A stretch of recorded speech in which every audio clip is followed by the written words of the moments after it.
Good morning, everyone. Welcome to Jimothy Day again.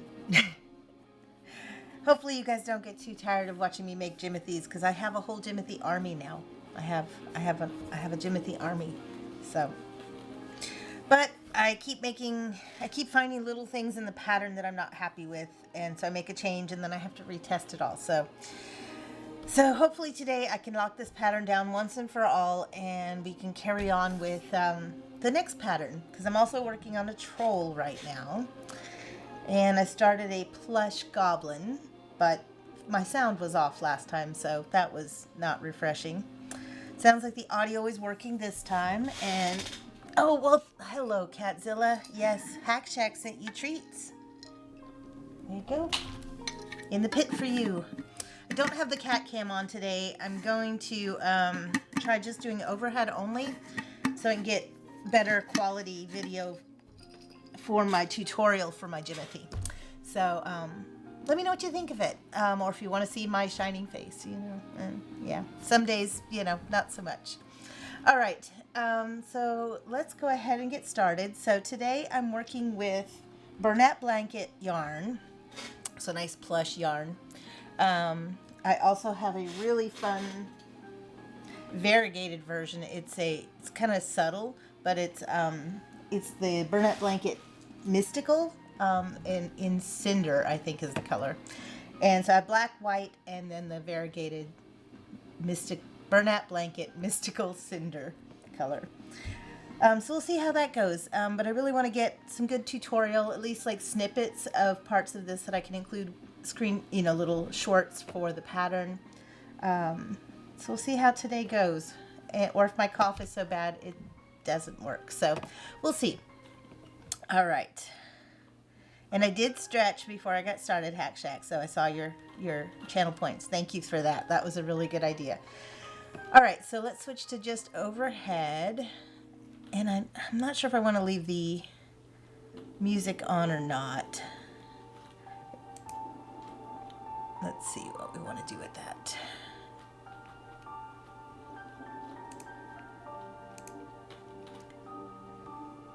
We'll pause it for now, and we'll see if it gets boring with me just crocheting. All right, so on that note, let's switch to overhead. Bring the camera back over. I don't like that I can't have the face camera and the overhead camera without it being in the shot like this, but I'll figure that out. I'll figure that out at some point. All right. Oh, and there's is that your cameo? Your on-screen cameo? You're just gonna walk on the scene like that, huh? All right. I'll give you your Catzilla moments. You got 2 of them already. You already ate your treats. That's not my fault. Come on, over here.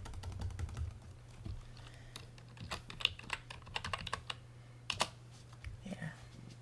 11 times this month. You're still nowhere near your March numbers of 44 times. Lay down right there.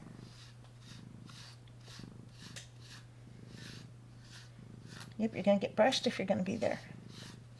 All right, lay down. All right, so already this morning I made one little Jimothy paw. So the basic premise is the same for all 4 paws. They have the 3 little fingers, and they start the same, but then the back leg branches out more, so it's more stocky.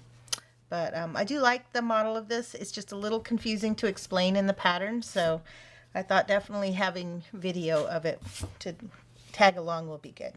Plus, I'm about to start printing zines to take to Rose City Comic Con, so I really want to have it as perfect as I can. I'm never going to assume completely perfect. My army of Jimothy is watching me. You guys going to cheer me on? I also made some changes to the mask. The original mask looks like this, and I have an alternative one that's a little more solid to allow for safety eyes easier. Let's see there's the center. So you can kind of see this one is very narrow in the center, which I kind of like, but the safety eyes don't always want to stay in, especially with the plush yarn. And so I created this version. It's pretty much the same. It's just wider in the center because it's really 2 rows of stitches. So it's much more compact in here to attach the safety eyes. So on that note, let's get started. So the legs all start with a magic circle. And if you're not real good at the magic circle, this could be the one challenge for you. So I don't do my magic circle like everyone else, but let me see if I can get my camera a little more centered. There. All right, so I drape it over my fingers and just wrap it around my fingers to make an X. Then I go under the first one and grab the second one and pull it through. And at this point, you're supposed to do a chain. So I take it off my hand to do a chain, but you can do it this way too. You just got to make sure that that chain doesn't get too tight to go through. Once you have that part, it stays pretty much. It doesn't disintegrate. And you're going to work over the tail end with basically where the 2 sides are. So what I like to do is keep my fingers through the loop so it holds these 2 strands where I'm going to work on them. And then, you know what, my camera seems upside down to me. This is kind of weird. Let me see if I can rotate this real quick. Or maybe it's just that it's flipped. Because left is right and right is left. And it seems upside down. Oh, that's better. Okay. Quinn, that did not require your assistance. You're a silly kitty. All right. So magic circle, and then we're going to do 3 single crochets in here. Normally we would do 6 to get a nice circle, but for this we're doing 3. And then we're going to chain 3. And this is where it breaks up people's brains a little bit, because then we're going to slip stitch in the 2 chains. It's just really hard to describe this in written words because so basically we made 1 little finger, and then we're going to slip stitch back in the magic circle. Then we're going to chain 4. I'm going to try and stay in the center of the screen, sorry. And then slip stitch in 3. 1, 2, 3. And then slip stitch in the magic circle again. And then chain 3. And slip stitch in 2 chains.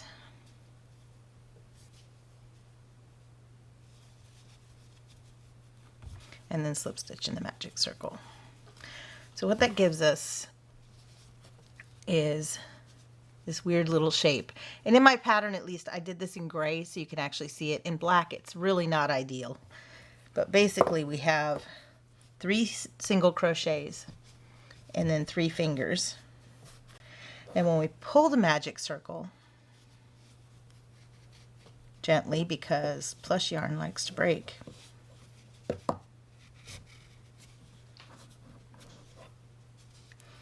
then we get a little hand. So it's got 3 single crochets down here, and then the 3 fingers stick up. So then we're going to switch. Instead of working in the round this way, we're actually going to work around these 3 single crochets at the end. So this is why I really needed a video to explain this. So the hardest part is identifying where the stitches are since they're black. So there's 1, 2, and 3. Then we're going to go in just the front loop. And I just have to feel it sometimes because this black yarn is hard to see. So you're just going in 1 loop of the first single crochet, just the front one. And at this point, I do like to tie off the magic circle.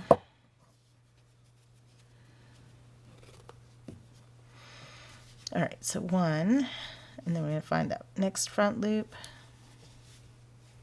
and the 3rd front loop.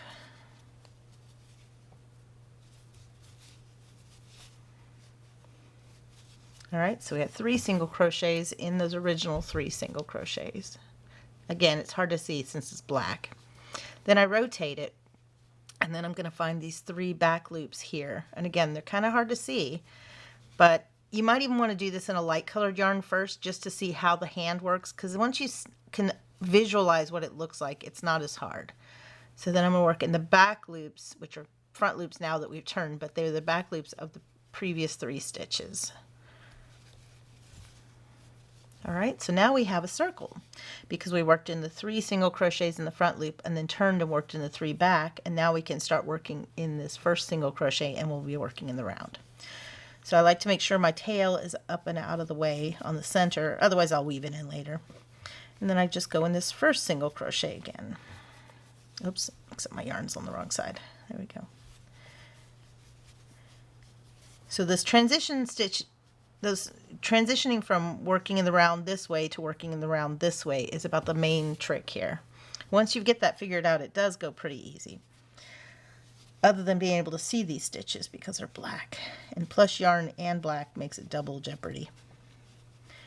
2, 3, and I like to keep these stitches nice and snug so that they're no holes in this.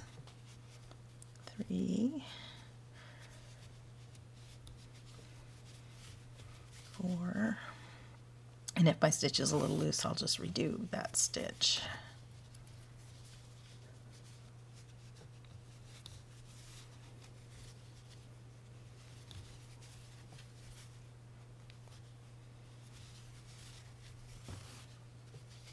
All right, now I'm going to make sure I really have 6.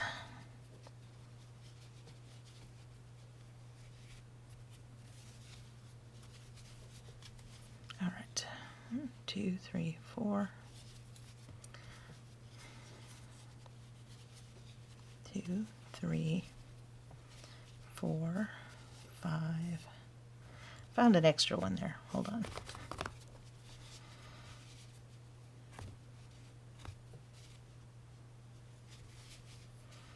1, 2, 3, 4, 5, 6.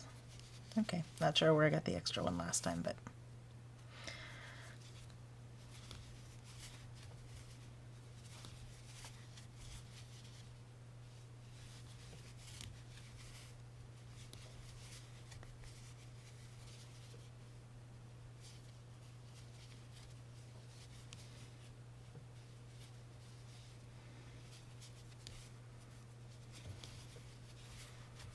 okay. So there's 6, and then I'm going to do just 6 around again.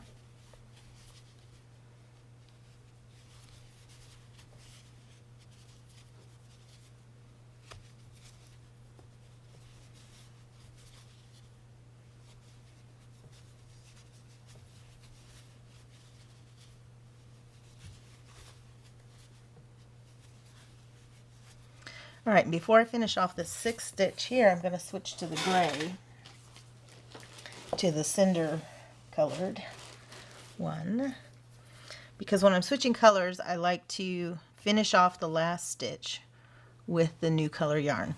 And again, I do different color change methods depending on what we're doing. In this case, you're not going to really see the color difference that much. I'll show you why too. But here we're just going to change here, which will cause a little bit of a step in the color. So you can see where it switches from black to gray, but it won't show that much in a minute when we do the next part. So I'm going to work 6 around again.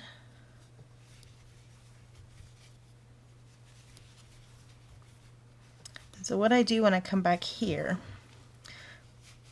you can see it's not really that noticeable, the color change here, but what I like to do is I'll go in the, instead of going in this next stitch here, I'll go in the base of it. And I'll show you what that does. And it's kind of a longer single crochet, make it a little taller. But especially with this plush yarn, it works well.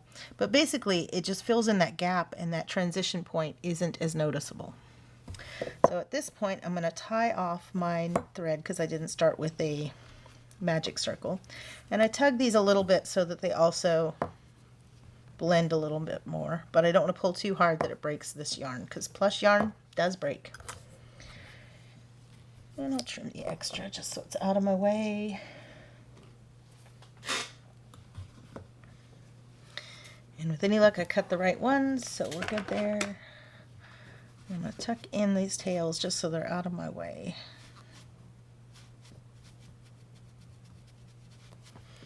Okay. And I don't think I woke the cat doing that. All right.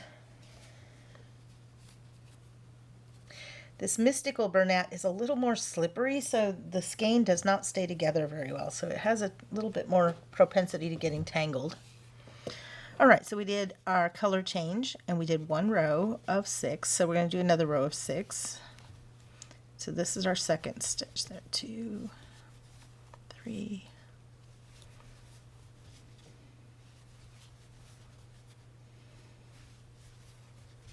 All right, so then we're going to increase and go from 6.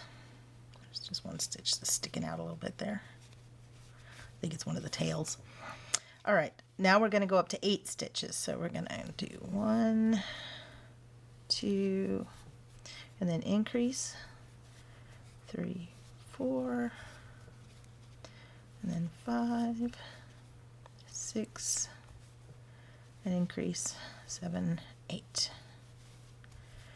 All right, and that's our little arm. So now we have 2 front paws since I'd already made one, and you don't need a long tail on these because we're not going to sew them on. We're going to crochet them in place as we go. I did change that. Hold on.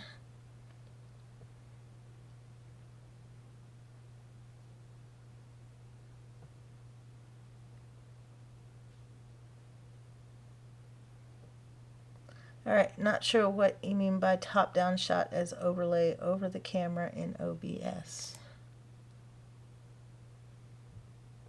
Oh, yeah, well,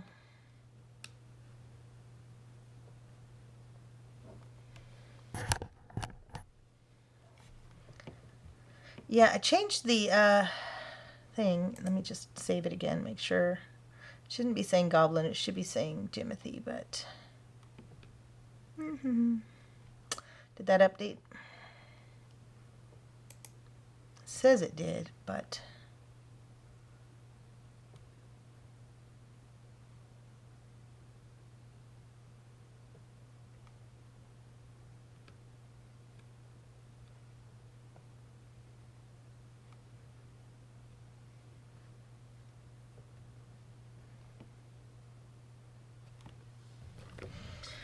All right.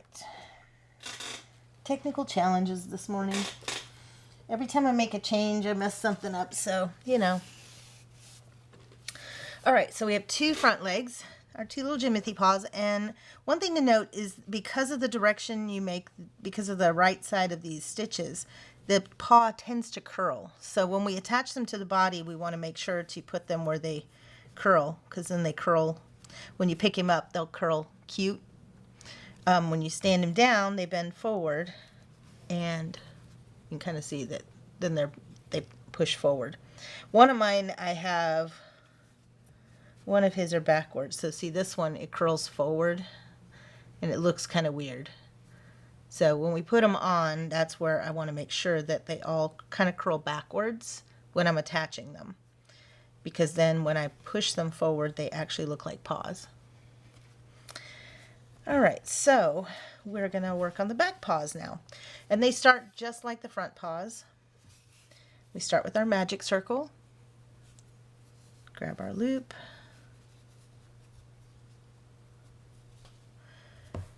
and then we're going to work our 3 single crochets in the ring.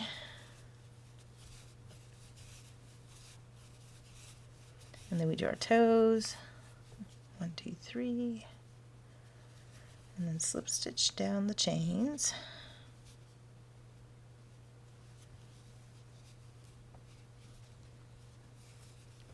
And then slip stitch in the magic circle, and then we chain 3,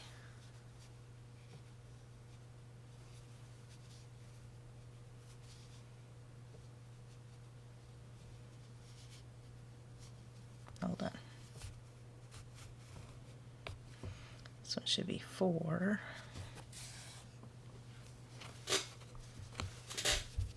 try and get it where it's easier for you guys to see too.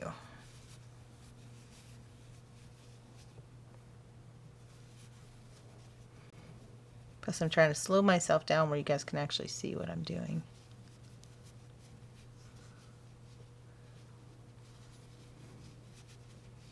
It's hard for me to slow down, but we'll see what we'll see what we can do.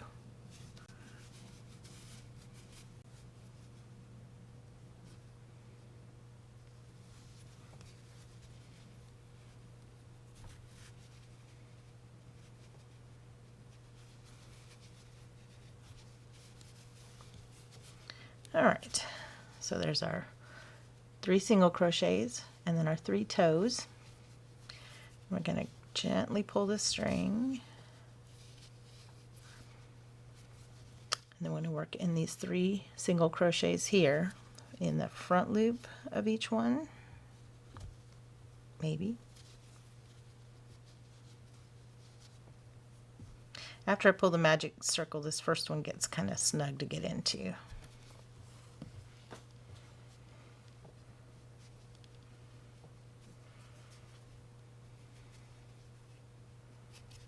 There we go.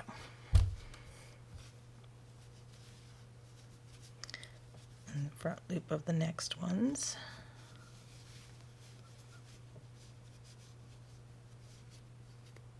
Oh,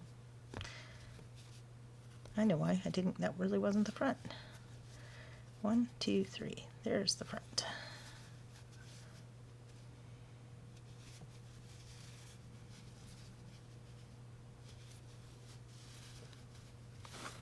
Then we flip it over to the other side, and we're going to work in the back loops of the same 3 stitches. We just went in the front loops, so now these are front loops from this side, but they're really the back loops of the stitches.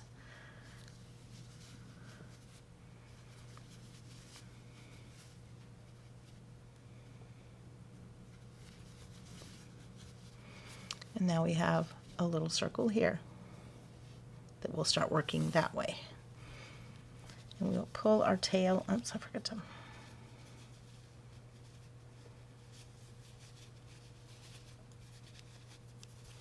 like to make sure that starting tail is on the inside. All right.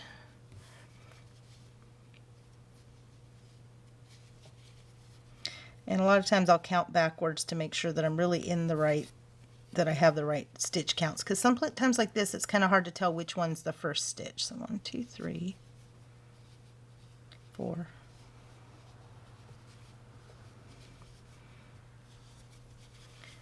And I'm going to tie off my magic circle.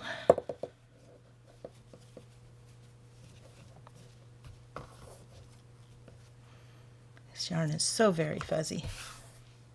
Gets lint everywhere. And I'm just going to work 1 in each stitch around again.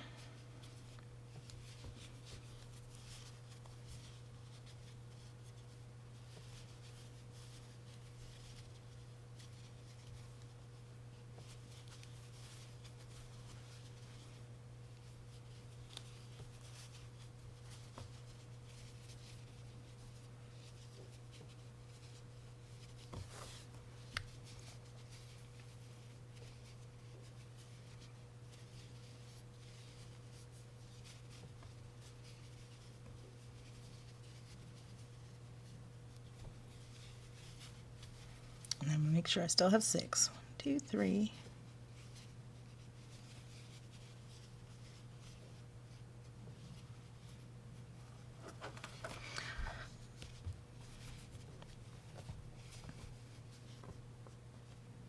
I think I have 6.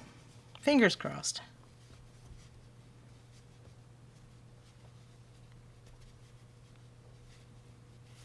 What?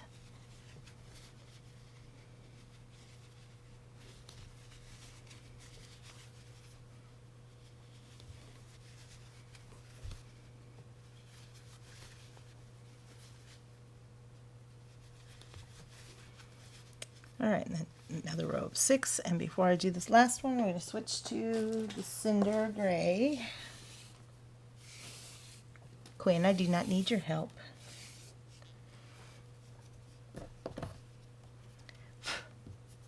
And finish off this single crochet with the gray. And this is where I can really tell, do I have 6 stitches, because on black, it's hard to tell. All right, so there's 1, 2, and that's the other reason I don't fasten it off until I've gotten through this row.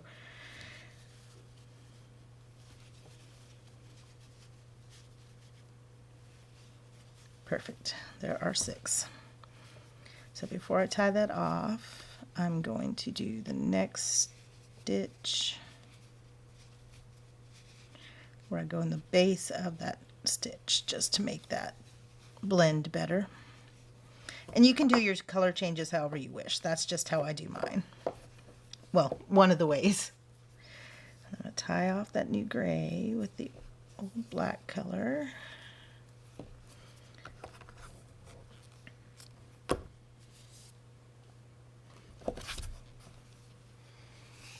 You blend in with the yarn, Quinn.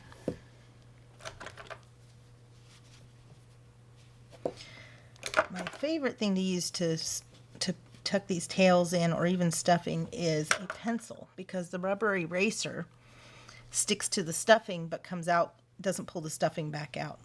All right, so then we are going to, so we did 6, so this row is actually going to be 8 on the back leg. Let me just double check the pattern. I really want to make sure that the pattern is ready to publish, because I'm going to start printing a bunch of zines as soon as I get word back from a few testers. So all right, so that's 1, 2, and then 3, 4, 5,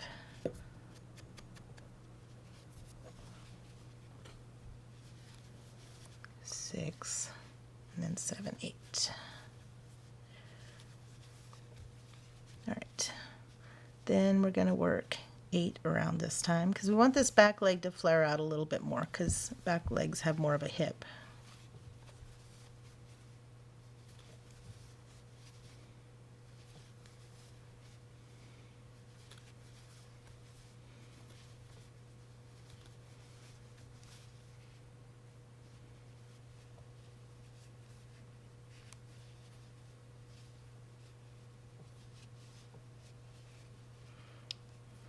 I split that stitch.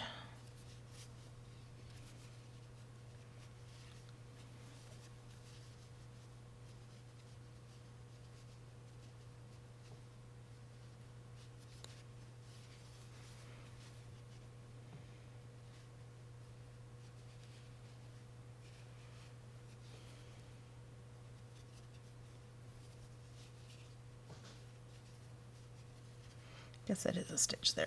Okay. So 1. Some of these I have to feel them. I can't trust that I can see them right. So 1, 2, 3, 4, 5, 6, 7, 8. Okay, we still have 8. All right, so this next row we're going to go up to 10. So it's going to be 1, 2, 3, and then our increase 4, 5, and then 6, 7, 8, and our increase 9, 10. And then the last row of this back leg, because you can see it's definitely fluff wider than, see it's starting to flare out more than our front paws. Then we'll do 12. So 1, 2, 3, 4, and then our increase.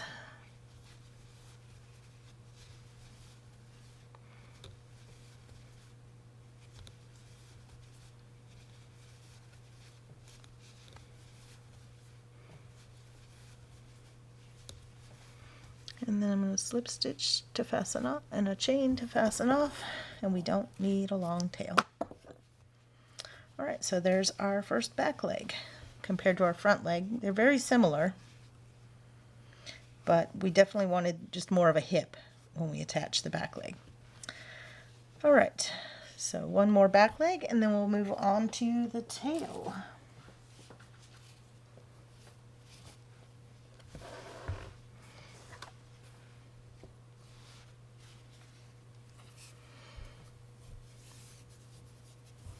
Sorry, let me go. I'm sorry I missed your sorry, I wasn't watching comments too close on there. Thank you so much for your follow. I am doing good. Oh, thanks for the stretch. I always forget the stretches. No, I totally get it. And even without being French, this can be a little challenging because we're changing directions on this, and it's black yarn. So that makes it a little more challenging. So that's why normally I would do a couple of these legs off stream, but I wanted to make sure we repeated this process a few times so everybody would get to see it.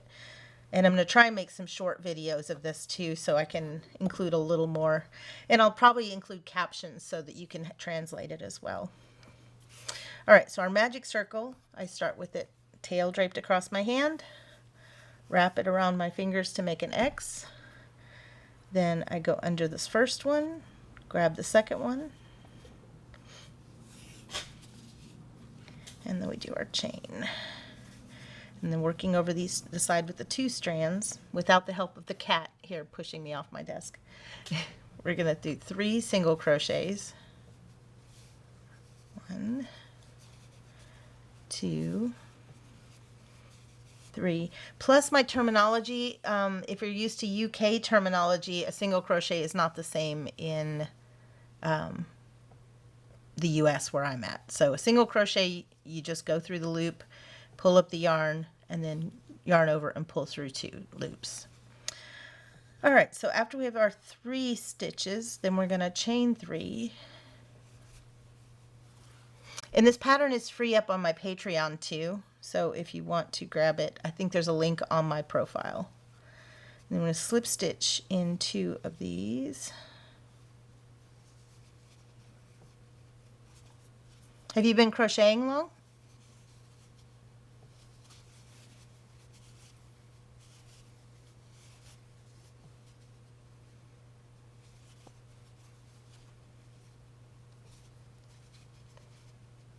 And then we chained 4. I'm going to slip stitch in 3.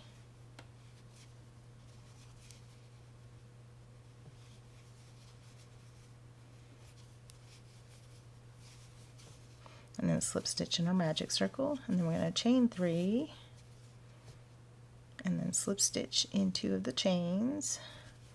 This is making our little fingers, our little paws. And then slip stitch one last time into our magic circle. So we have our 3 single crochets, and then our fingers we made with chains and slip stitches. So now I'm going to pull on the magic ring carefully to close that up so that it doesn't break. Sorry, we've had wildfire smoke here, so I have quite a cough. All right. So here's the main tricky part. We're going from our little paw here to working these 3 single crochets on the end, where we're going to work a single crochet in each of these front spaces, each of the front loops, and then we'll flip it and work in the back loops. So 1, 2, and 3. Finding them on the black is the hard part. So I do encourage folks to try this paw in like a gray first. You can always pull it out, but that way you can kind of see what it's supposed to look like, because in the black it's hard to see. So I work 3 single crochets in the front loop of those stitches. Then I'm going to flip the paw over, and then again, you guys probably can't see it, but I'm going to work in these 3 back loops of the same stitches we worked those 3 just now.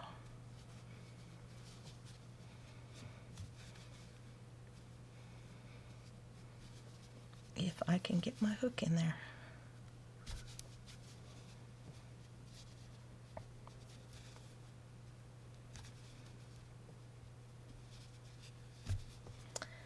This chunky yarn's a little challenging sometimes to find where that back loop is. There it is.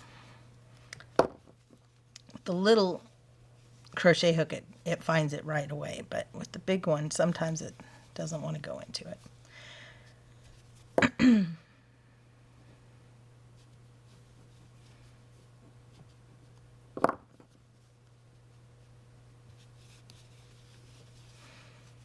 All right. So now we have a circle. You can kind of see it if I isolate those new stitches. So we worked 3 single crochets in the front loops of the 3 we did on the hand. Then we turned and worked in the back loops of those same stitches. So now we're going to start working in a circle this way instead of this way where the hand was. I know it's a little tricky, but I forgot to put my tail on the right side of the project again.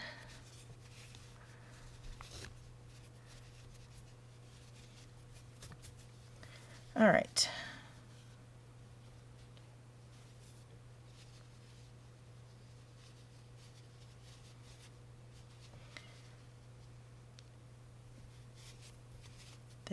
to start this next row, and I'm going to tie off my magic ring. I like to tie off the magic ring while I have half of a stitch done on my hook, because it tends to not make my, I can pull it a little tighter without it affecting my ability to pull the hook through that stitch. All right, so this one we're going to do 6 again. Actually, we're going to do 2 rows of 6.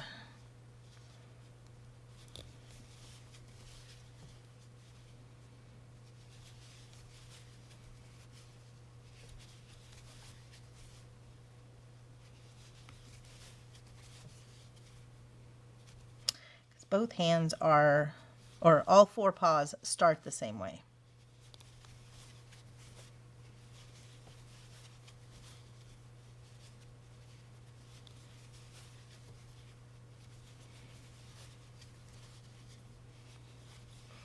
And this last one, I'm not going to finish off. I'm going to bring in my gray yarn and finish off that stitch with the gray. Because that way, this top loop, when it carries over to the next stitch, looks normal instead of having black carry across there. So I'm going to do 6 in gray. The cat is encroaching on my space.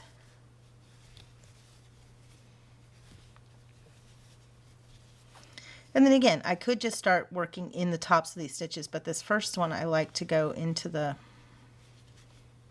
bottom of this stitch when I'm doing color changes and kind of make that an elongated single crochet, because then when I tie this off, I like to pull these tight-ish, but it just helps mask that color change space.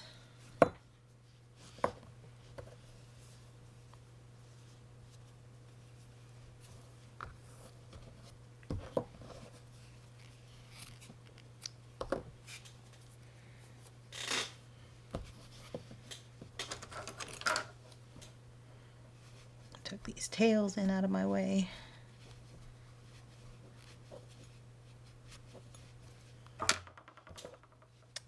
All right. Oops, my hook came off. Did you chew on my yarn? Why is my yarn soggy? The cat is helping again. All right, so this row we're going to increase. So that was 1, 2, 3, and then 2, and then 3, 4, 5, 6, and an increase 7, 8.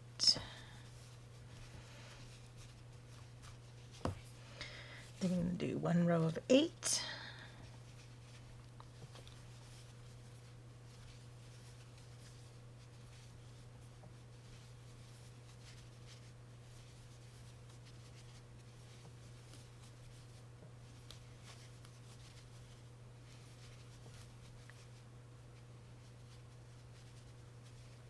Sometimes I have to feel the stitches because I can't really see them. And this yarn's a little hard to see, but the really hard ones to see are these furry yarns. So I'm working on a Jimothy in this furry yarn too, and it's more challenging. I cannot see the stitches at all on that one. So all right, so we're at 8. So then this row we're going to do 10. So 1, 2, 3, and then our increase 4, 5, and then 6, 7, 8, 9, 10. Hello, how are you doing today?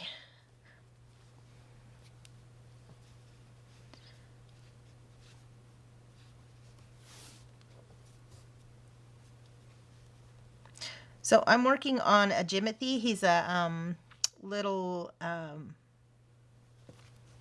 raccoon.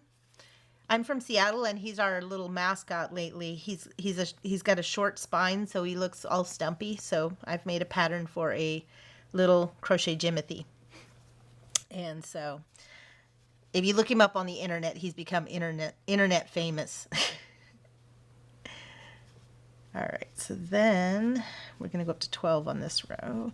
And basically I'm going to make a zine of this pattern, and I'm going to start printing soon. So I really am trying to make sure this pattern works. So I thought I'd try plush one again. I've made one other plush one, but I want to make sure my changes to the pattern still work for the plush.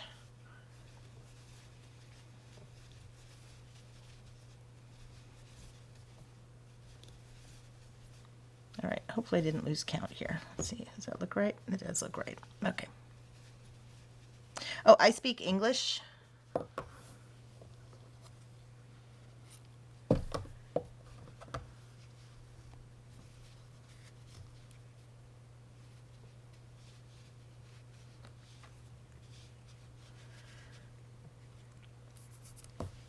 All right, so then we're going to start on our tail.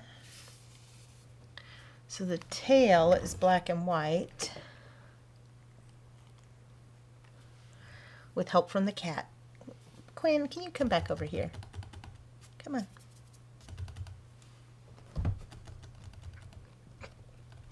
There. Get her out of the way a little bit. She's my little streaming buddy. She doesn't like to be petted or touched, but when I'm streaming, she comes and intrudes every single time. All right. All right, so for the tail, we're actually not going to start with a magic ring. I don't like starting with magic rings that have 4 single crochets, so I'm going to start a little with just a slip knot for this one. A slip knot and a chain 2. 1, 2. Then we're going to put 4 single crochets in that second chain from the hook. Yeah, she is very cute. I can... Here. You want to see the whole cat? We'll go over here. Here's the whole cat. She does, and again, she doesn't like being petted unless I'm on camera, and then she'll like put up with it.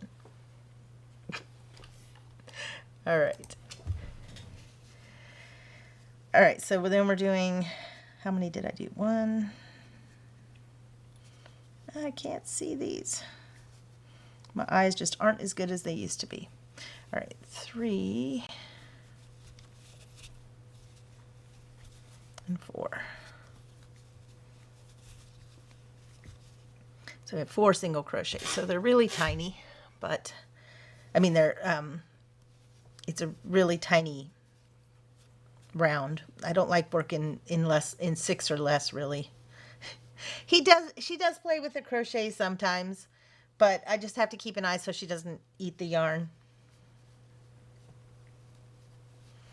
All right, so then this row, I'm going to, oops, need both loops. Do you crochet? So this one I'm going to do 1 and then an increase. 1 single crochet and then a single crochet increase, and then 1 single crochet and 1 increase.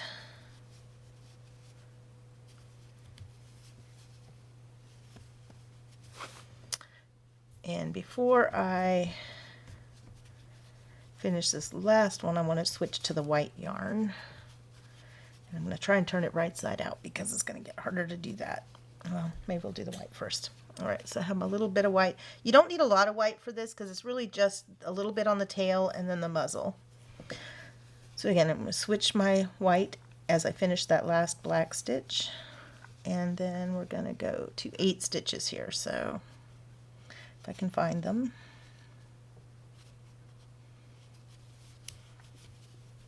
One.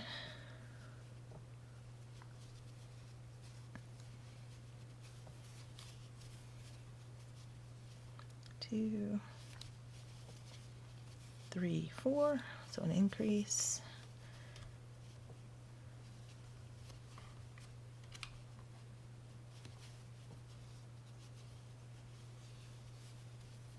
I don't think I'm at the right number of stitches here. Something's wrong.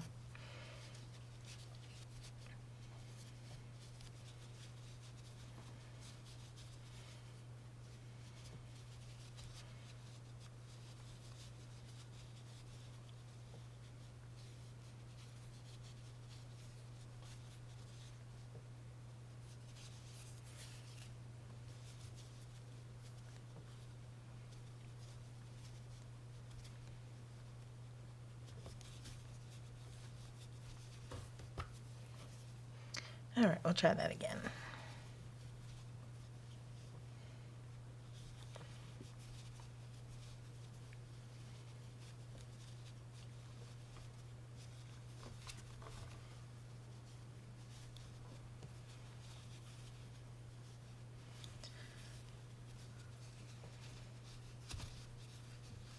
Get this turned around right side out.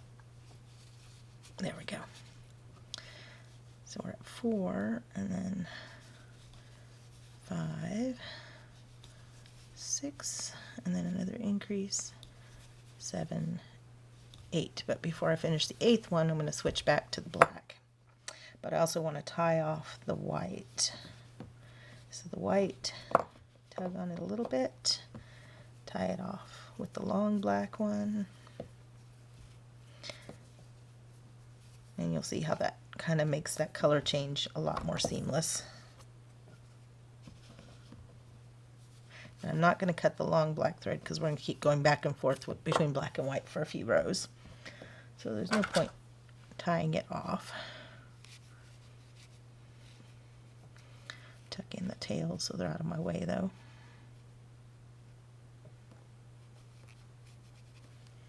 You don't have to do that, but I find it's a little helpful when I'm explaining so there's not too many tails in the way. All right, so then I'm going to switch back to this black to finish up the white stitch, and now I'm going to go and do a row of black again. So we're just going to go alternating black and white rows for a little bit.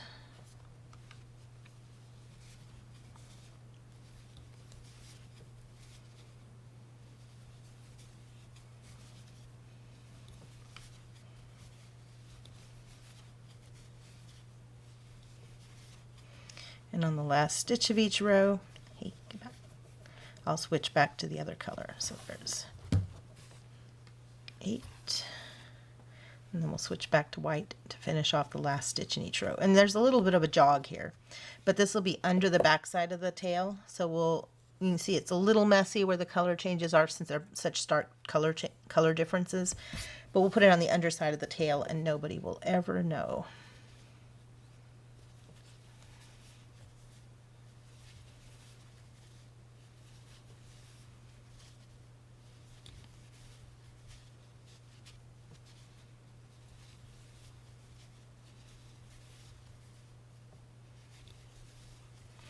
And since he's got short spine syndrome, he also has a very short tail, so it's a very stumpy little tail. So we are pretty much done with the white now.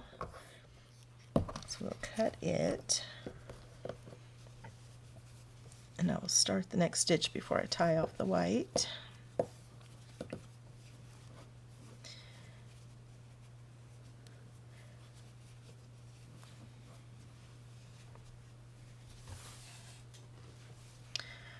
And then this row, we still do just straight single crochet in each stitch around.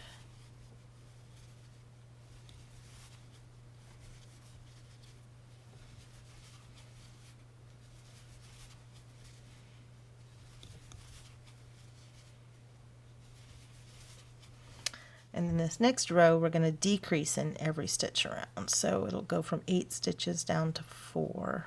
If I can find the front loop. I like doing invisible decreases when I can get my stitch through the loop, where I pick up the front loop of each stitch and work in those. Because what happens is that back loop of each stitch drops down to fill in any gap, especially with plush yarns. I find that's really helpful. Oh, and before I go too far, I want to add a tiny bit of stuffing in the tail. It doesn't need a lot because the plush yarn also makes it kind of stuffed, but I don't want it to be too flat either. And I'm using dark stuffing. Polyfill has a dark stuffing that's really helpful if you're working with dark yarns. This has a little bit of white, but mostly Jimothy is dark gray. And so I'm using the dark stuffing because then not only does it not show through the holes, but it also doesn't have the white fuzzies that show up on the plushie.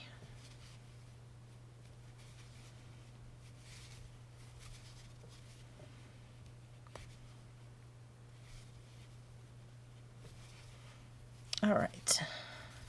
So now we have a tiny hole there, but not really much at all. So I'm going to slip stitch, chain one. I'm going to leave just a little bit of a tail to sew that closed, but we're not going to sew it onto the body. We'll be crocheting it onto the body as we go. Now I'm just going to find what I did with my needles. Sorry, my chair is all squeaky.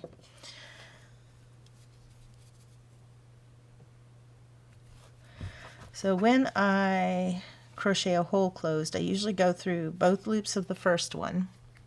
Again, it's hard to see these stitches because they're black on black. And then I go in the front loop of each of the other stitches. Because when I pull it then, it has less bulk to gather than if they were the full stitches on each one. And the back loop that we're not using falls down to fill in the little gap here. So it really does give it a more finished look. All right, so I'm just going to tug that a little bit. Our hole is closed. I'm going to tie it off. I don't have to really worry what it looks like because this little bit of the end is going to be inside the body. But I just want to make sure the hole is closed because we're only going to go through one stitch there. So,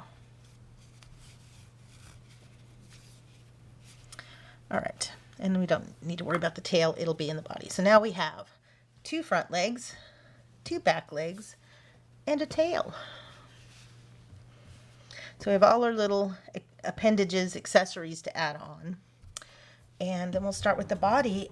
We could go ahead and do the mask if we wanted to right now, but we'll do it in a little bit because you guys can help pick what the eyes look like if you want.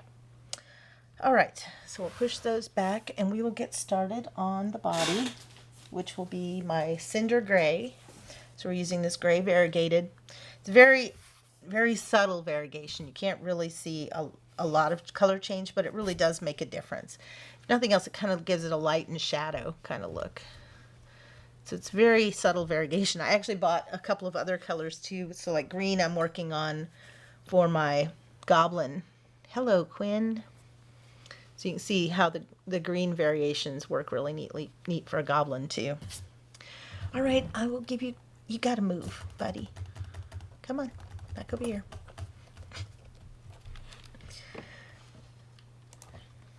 Every time she invades the stream, she gets a Catzilla points. 12 times this month. No, no. What are you doing? Is there a bug?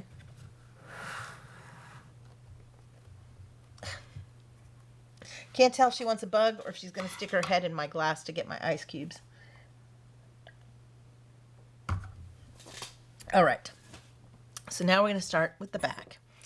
So the back also starts with, you can see her little stumpy tail. She wags it like a dog. It is hilarious. You are the silliest cat. Can't tell if she was born that way or if she was injured when she was a kitten before we got her, but we love her even though she's weird. She's kind of weird, aren't ya? It is just weird to have a cat that wags her tail like a dog. Are you done with that side? I can move my drink back. Come on. Maybe Stream will give you some more treats in a bit. Come on over here. Come on. Go on. Come on. You need to be brushed again. She also doesn't like being brushed, but she'll tolerate it when I'm on stream. Okay, be good. All right, so again with the magic circle, we have a lot of magic circles on this project. You can do alternatives to the magic ring, but I find the magic ring really does the best effect. All right, so we're going to do our magic circle. Really? I'm getting kisses. Sorry, guys. She rarely shows affection like this to me. But for some reason, I think she likes that I don't try to pet her when I'm on stream. And so she's learned that that's her time to get the level of attention she wants. Where she can be near me but not being accosted. All right, so I'm going to do 6 single crochets inside our magic ring.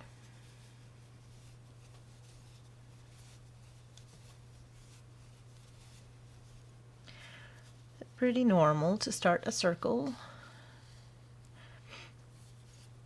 And then my yarn knots itself. There we go. Then we're going to increase in every stitch around. So 2 stitches in each one. Come on, hook.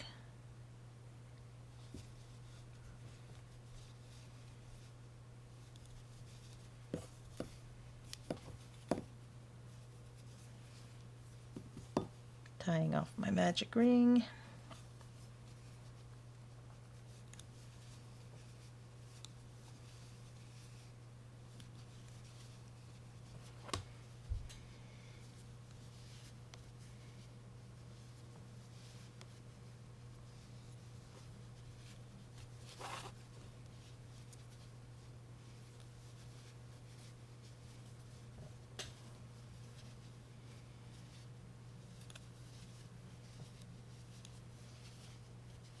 All right, then we have 12 single crochets. Again, this yarn, because it's plush and darker colors, it's hard to see the individual stitches. So I would recommend using worsted yarn or a lighter color when you're first doing this pattern, just so you can kind of figure out where everything goes. So at this point, we're going to add the tail. So I like to find the prettiest side, whichever one has the best colors without seeing any of the color changes on the back. And I will put that where it's going to hang down from the back of Jimothy. So that's how it's going to look. So I like to pick the prettiest side for that. Then I just put my hook through the middle of the tail. All you need is 1 stitch there to attach it. And then I go in the next stitch of this body, pull it through both, and then finish my single crochet. Because what we want is a very single point so the tail can wag. We don't want it attached too much or it just looks kind of wrong. All right, so we have our tail attached, and then we're going to be working a single crochet and then an increase in each stitch around. So we did a single crochet, and so the next stitch we're going to increase. If I can find where the stitch is, there it is.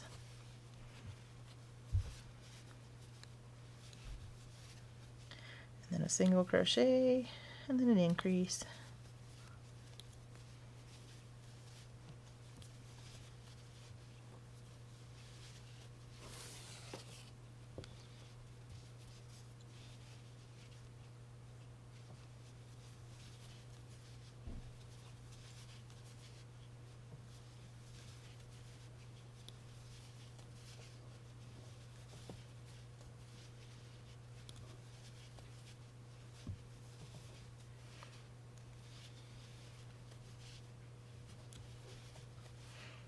All right, now we're all the way back around.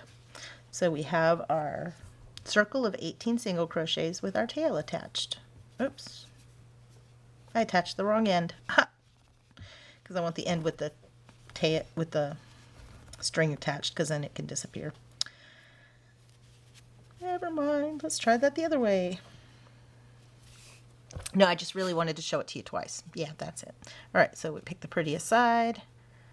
We just go through the middle, kind of through a couple of different stitches there. And then through, pull the tail out of the way and find the next stitch in our circle. And we're working through all of that bulk. So we pulled the bottom loop through all of those, and then we yarn over and pull through both. So there's our single crochet. Well, maybe. I messed up my single crochet. 1, 2, 3, 4, 5, 6, 7, 8, 9, 10, 11, 12. Okay, that is 12.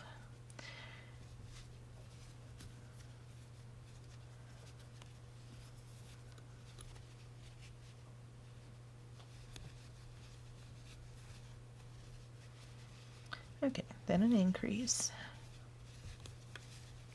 then a single stitch, and then another increase.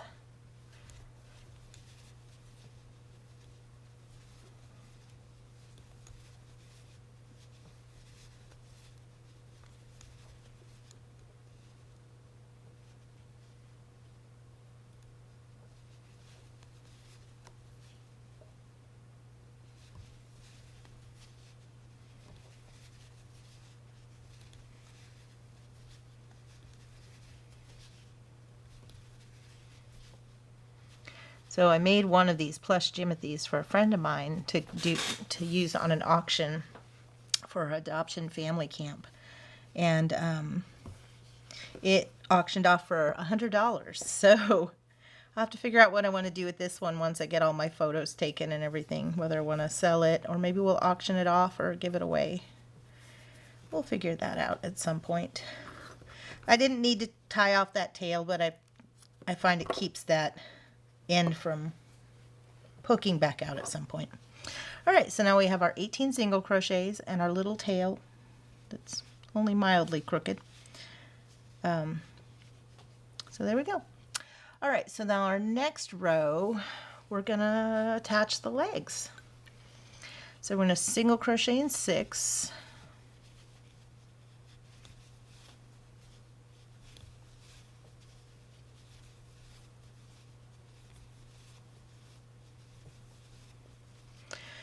We're going to take a back leg, and again, you can tell the back legs from the front legs because, hold on.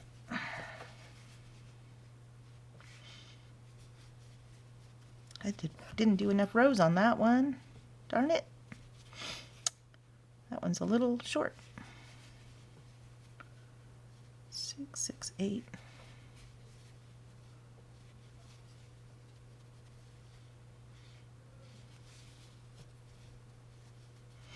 Yeah, I need to do one more row on that one. Let's see if I can do that. That's the problem with talking while I crochet. Sometimes I get distracted from the counting thing. So we will derail for a moment and do one more row on this one, because we will need to attach it in a minute, so I don't want to have to do that then.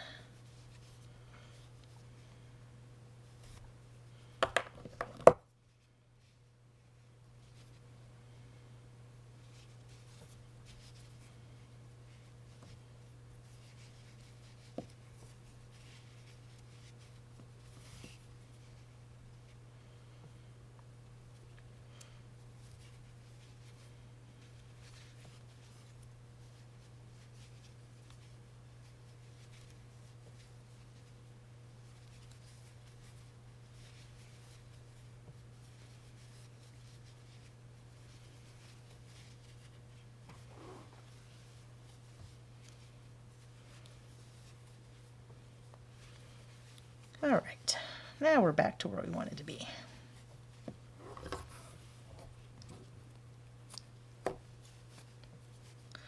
And then we'll tie off that new yarn we just added there.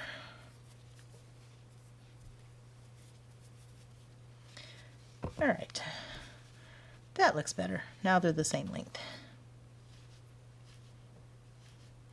All right, so we want to add the back legs first.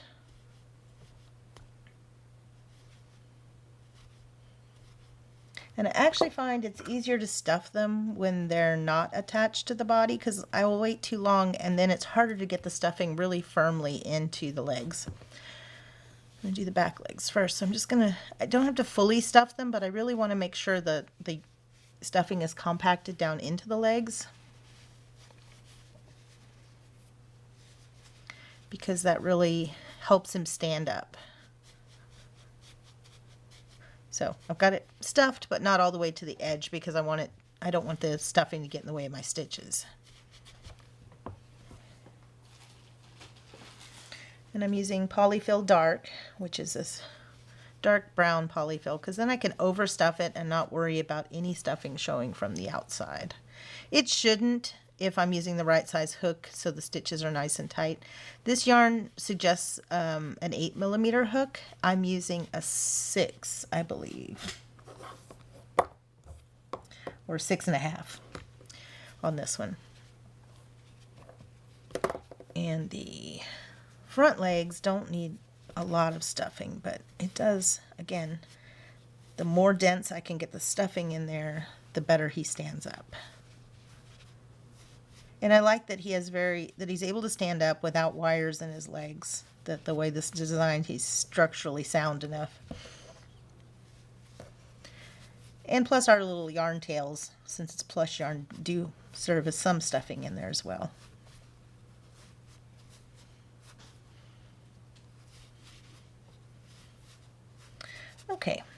so we got some stuffing in each leg. So these two are our front legs, and our back legs are wider. All right, and I want to make sure that the paw faces the right way. Like we talked about earlier, I want the paws to curl toward the back when we're attaching them, so that when he's standing up, they flare out and look proper. Otherwise, they curl up the other way. One of these has it curled the wrong way. You can kind of see this one. See, it curls this way, and it doesn't quite, the toes don't splay out the same on this back leg that if it was done this way. So I want to make sure all the legs are on properly. So I want it with the right side of the toes, which is the right side is the way it curls, facing down. And I will double check this. So it's that way. No. Facing down. So I'm going to attach it this way so that when his leg is this way and forward, it does that. So with it in front of the body, we're going to flatten this leg out where the paws are facing down. The right side of the stitches are facing down. I'm going to work in the middle 3 stitches on the back here and the next 3 stitches on the body. So we want to go through the stitch on the leg and then the stitch on the body. And so we work our single crochet through all those loops. And then we go to the next stitch on the leg and the next stitch on the body, and we crochet them together. And then the third stitch on the leg and the third stitch on the body. And what that does is when we fold it forward, it's already attached, so we don't have to sew all these pieces together at the end. I do not drape the yarn across Quinn's head. I don't like having to assemble things when I'm done, because if it doesn't assemble exactly the way the designer intended, it just doesn't quite look right. And I prefer assembling as I go, even if it's a little harder to explain. It's not hard to do once you can visualize it. It's just a little harder to explain. So I do include a lot of pictures with my pattern. So then I'm going to crochet 1 in between the legs. Let me make sure I'm reading this right, because I'm also testing my pattern to make sure it really is right. Single crochet in the body, and then we're going to do the other leg the same way. So our toes curl that way, so we're going to flip it over so that the right sides are facing down. And then we're going to flatten it where the paw is flat. We're going to flatten this so we can find the center stitch and then 2 on either side. So we want those center 3 stitches. So that's, once you find the first one, it's easy, because then you just do the next 2.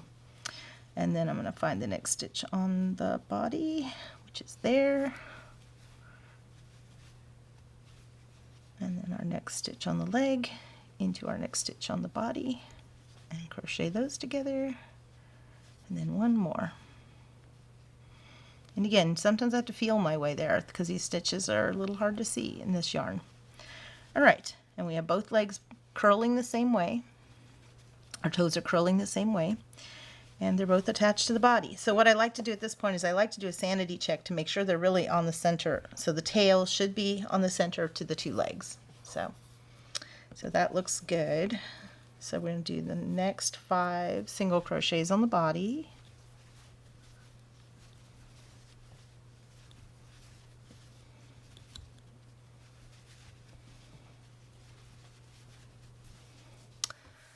All right.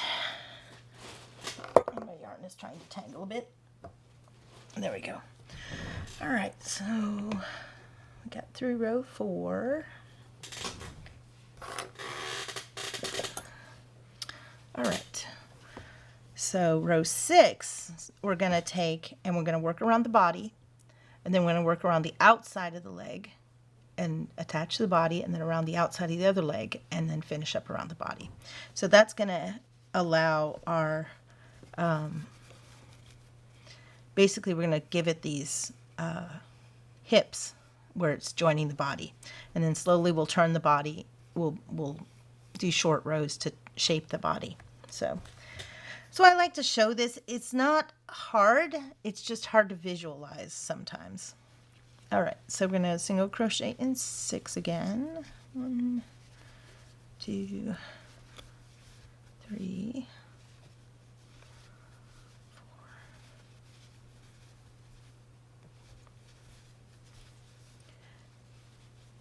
Then I like to crochet in the seam between the body. It doesn't have to be exactly the seam. It could be the stitch on this side or this side. I usually prefer kind of the stitch that's already been worked here on the leg. Mainly we just want one extra stitch there so there's not a hole. You don't want a hole to end up there. Then there should be 9 stitches around the leg because they were 12 and we worked in 3.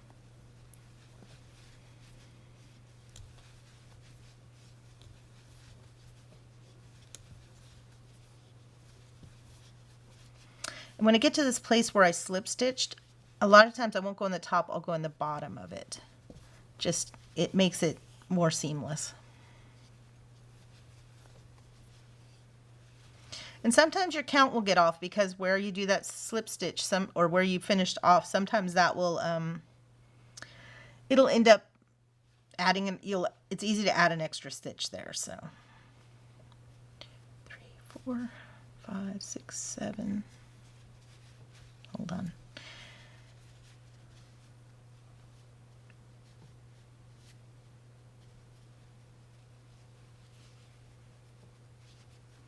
Yep, 8 and then 9. So I like to count them, make sure I really do have 9, because it's easy to add or remove one at that point if you need to. Then I'm going to single crochet in the body, the 1 stitch there that we did. And again, you don't really get a hole there, so I didn't add an extra stitch. So here it's easy to get extra stitches added in though, because now we're not going to go there because that was the stitch already worked, so we come all the way over to here. So really you have 1 in this leg, 1 in the body, and then 1 in the next available stitch here that hasn't already been worked. So then we make sure there's 9, 2, 3, 4, 5, 6, actually 6, and then 7 I'm going to work in the bottom because that's where my slip stitch was. Oh, and that's a little loose. Sometimes you'll find at the joints and when you're doing elongated stitches that your stitches will get a little loose, so I'll sometimes take it out and do it over just to make sure that I don't have gaps. And 9. Then here I'm going to add another stitch, so I could add it in the seam or wherever I want along here.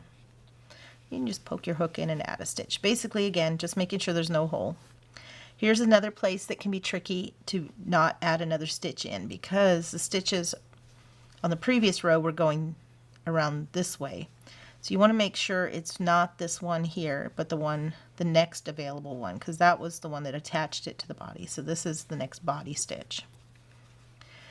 And that's where I like to double check my counts on this row because I've made myself dizzy not getting the right number of stitches on this row. And then it should end up with 5. And I'm going to put a contrasting piece of yarn here because it is really easy to lose track of where my end is. So I could use stitch markers, but usually I just use a piece of contrasting yarn. This one may not be long enough.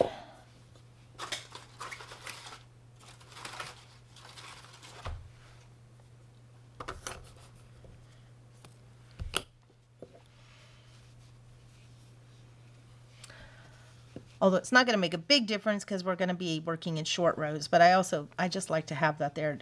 If I ever need to pull out my stitches, I know that that was the last place I knew where the beginning of the row was. All right, so we're going to do short rows. If you've never done short rows, basically instead of working around and around and around, we're going to go back and forth a little bit, and that changes the shape. It allows us to change the shape at a more 90-degree angle than doing traditional rows. So we're going to just single crochet in 5. And this is where these make me dizzy sometimes when writing a pattern because every time I end up with a different count. So, all right, then we're going to decrease, which should land right across that joint where that leg was joined. This also changes the shape of the, see how the legs are wanting to float backwards? This will slowly make them come forward because we're decreasing. So it's going to pull the body and the leg closer together. So that's what we're working on. All right, so we did 5 and a decrease, and then we're going to do 1 more single crochet here on the leg, and then we're going to chain 1 and we're going to turn. So now if you're doing decreases at all, make sure to do real decreases, not invisible decreases, because the invisible decrease will leave a front loop on the wrong side. So I skip 1 stitch because I also don't want this to be a sharp angle here. I'd rather it be more of a 45-degree angle. So we go in here, 1, I'm going to do 10.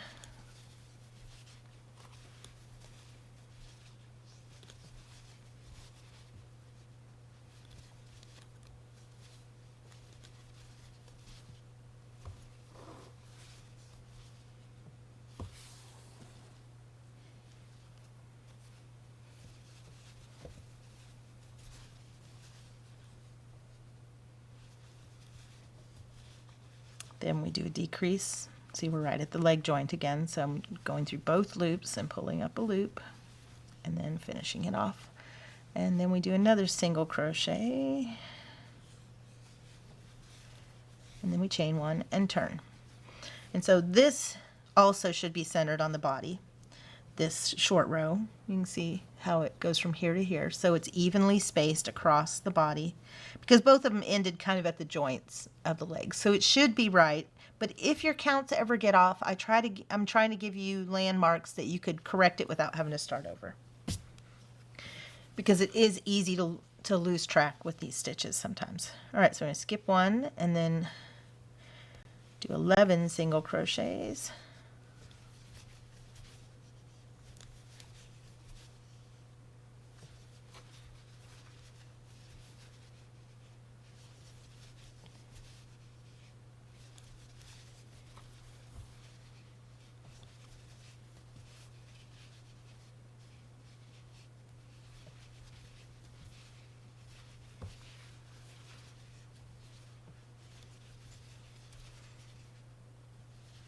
And that should bring us to the end of our short row.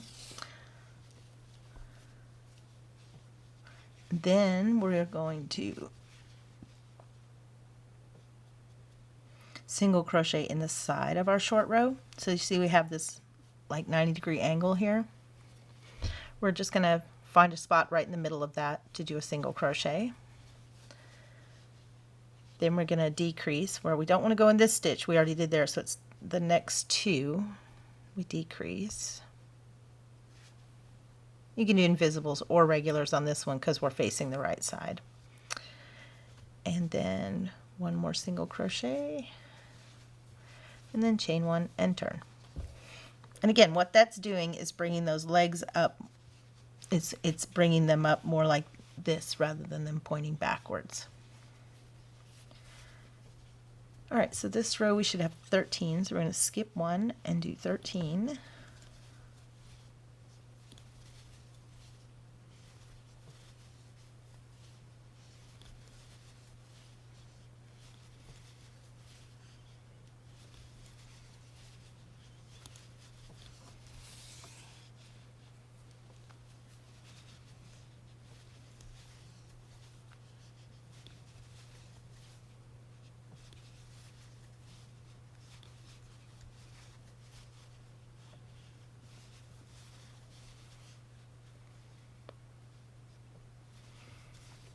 And 13 brings us to the other side of the short rows, and we're going to go 1 single crochet in the ends of those short rows,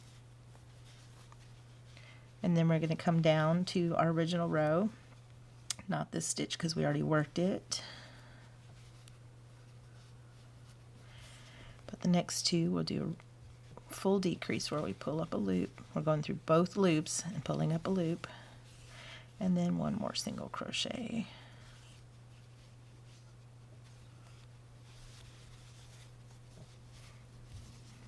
And so we're just gradually working around and bringing that back up more so that it so it angles better. You can kind of see we just have a little bit of an angle here to go yet, but we're slowly bringing the back of that because we want it to have a definite round here and not be too sharp of an angle. All right, now this one we're going to do 15. So we skip one, go to the next one.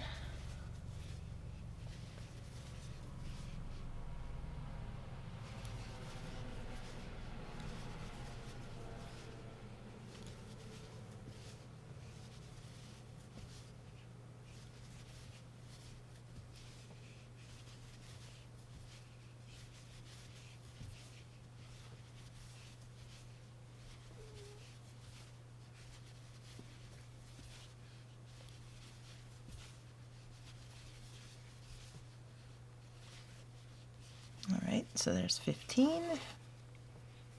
And then we single crochet in the side of our short rows. And then we find, not this one, but the next two, we do our decrease.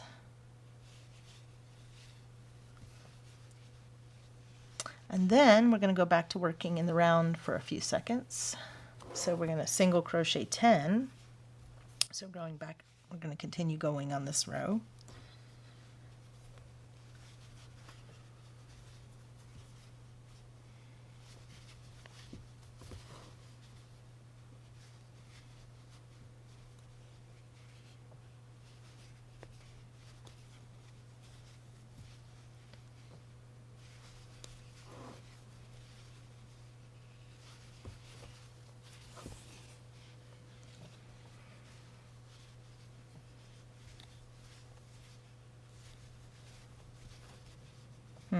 Hold on, my count doesn't add up, so let's figure that out again. I might have missed one at the beginning. But I want to make sure my pattern's really accurate now because I've gone back and forth on this a few times now. All right, so that is, with the fluffy yarn too, it's so hard to see. There's one.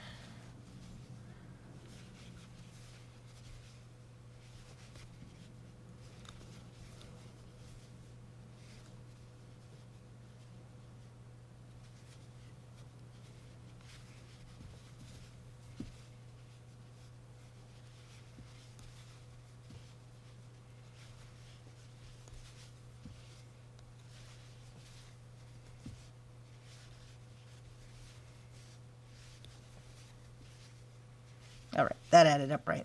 So you can see even I've done this a bunch of times, but when transitioning between here, sometimes it's easy to pick up a different stitch next to the short rows or to skip one.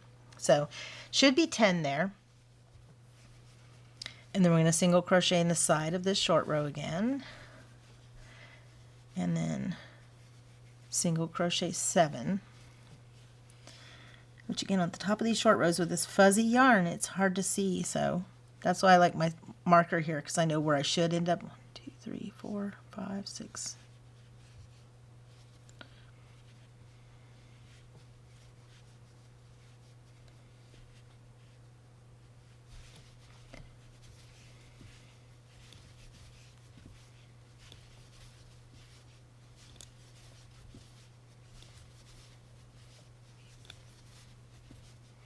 So if nothing else, that stitch marker serves as my sanity check that should be the end of my row.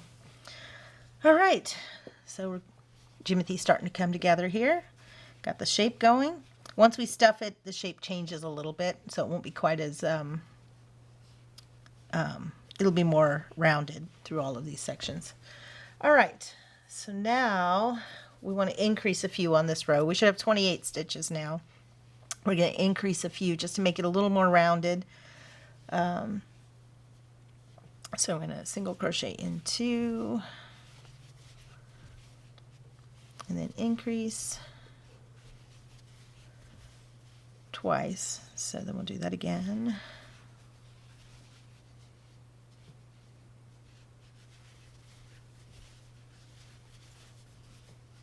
Because I really want all those increases to be on the back, not down here on the front.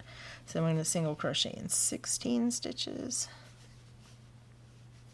And again, this pattern is already available. I need to probably push out my most recent edits to it. I think there was one or two little things that were found in testing once I get done today. I just wanted to double check it all one more time.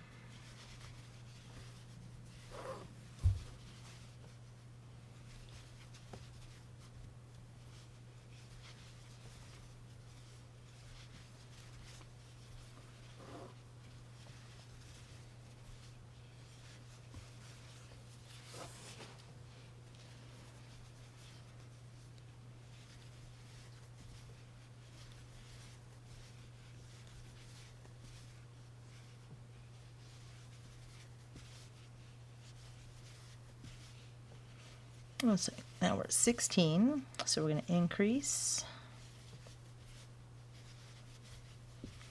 and then single crochet in 2, and then increase,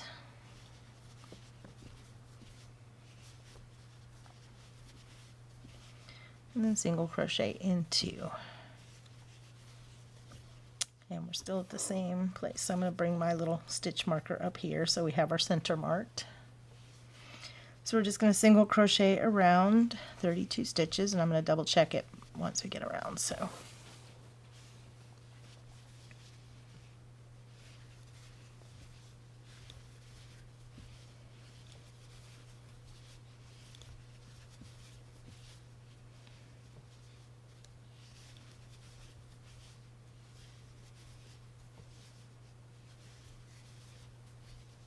thanks for the follow, Judican. I'm not real good at following my messages this morning because I'm counting. So 2, 3, 4, 5, 6, 7, 8, 9. Case in point, 10.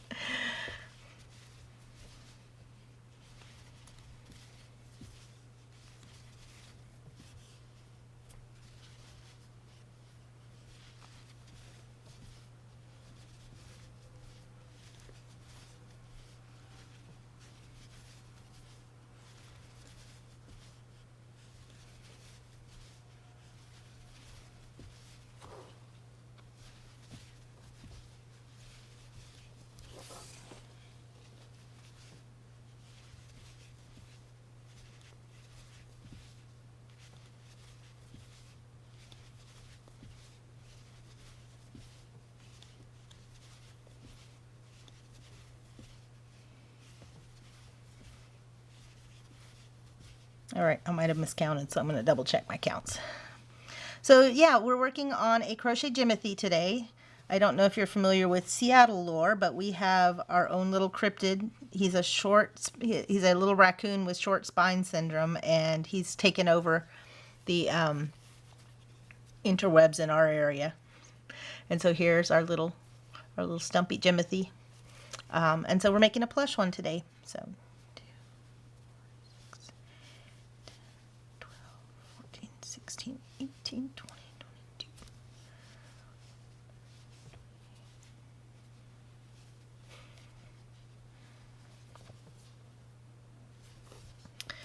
So if your count gets off on Jimothy, I give several place pointers where we can correct it, or where several sanity checks to make sure that everything lines up and is even when we're attaching the legs. So if you get off by one, you can do like what I just did. That's not a goat.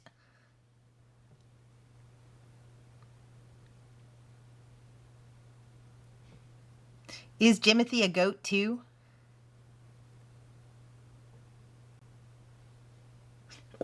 Oh, I see. Got it.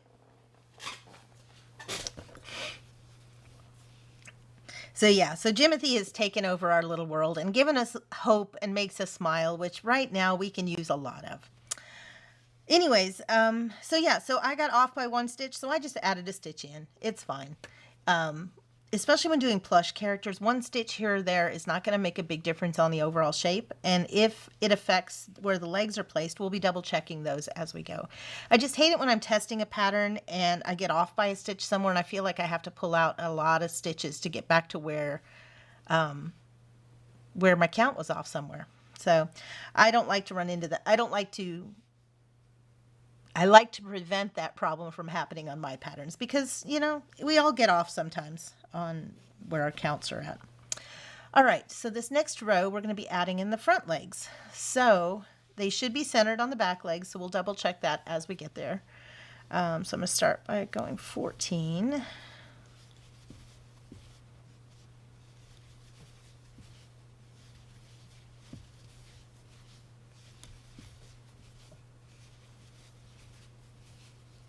Oh, thanks for the sub. That is awesome. I have so few subscribers. It's just, it makes my day when I get one. So thank you so much. It made me miscount. Yay!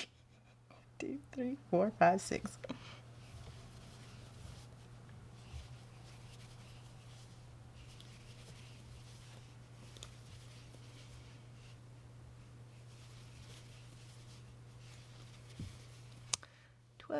Quinn, you're in my way. That's not right.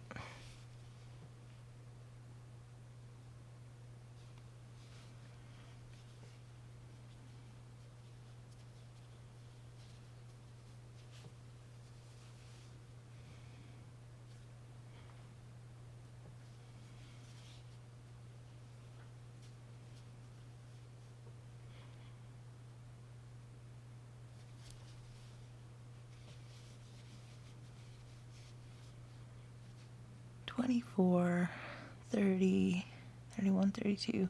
It's the right number, but it doesn't line up where it's supposed to, so.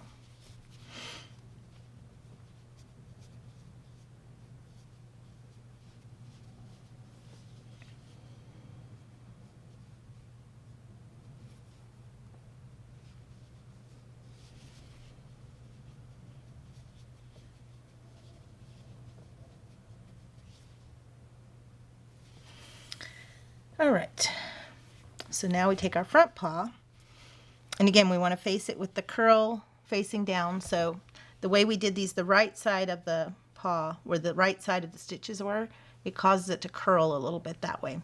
So we want the curling side to be facing down so that when he's not, when we're having held up, all his paws kind of curl backwards.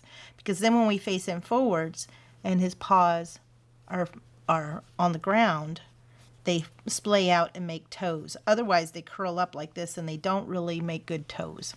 So we want the wrong side to be facing up when we're this way. So when we're attaching them to the body, we flip it with the wrong side, with the right side facing down, with the curl facing down. We flatten it, and we're going to go through the back 3 stitches. So kind of you find the middle one and then one on either side.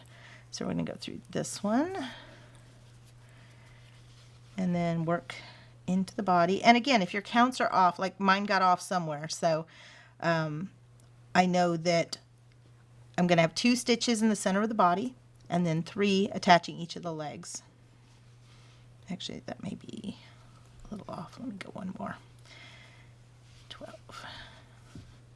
So again, if your counts get off, or just if they don't look centered, they should be centered. We'll double check after I attach them, because I may need to attach them again, because I did get distracted talking for some reason. So Judekin, do you crochet? And if so, what are you working on right now?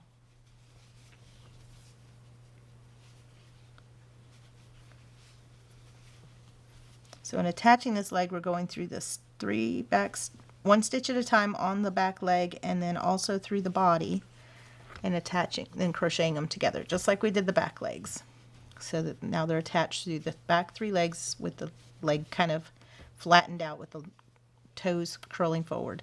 Then I crochet 2 into the body here. Then we grab our other leg, and again with the toes, without the cat hair. She helps so much.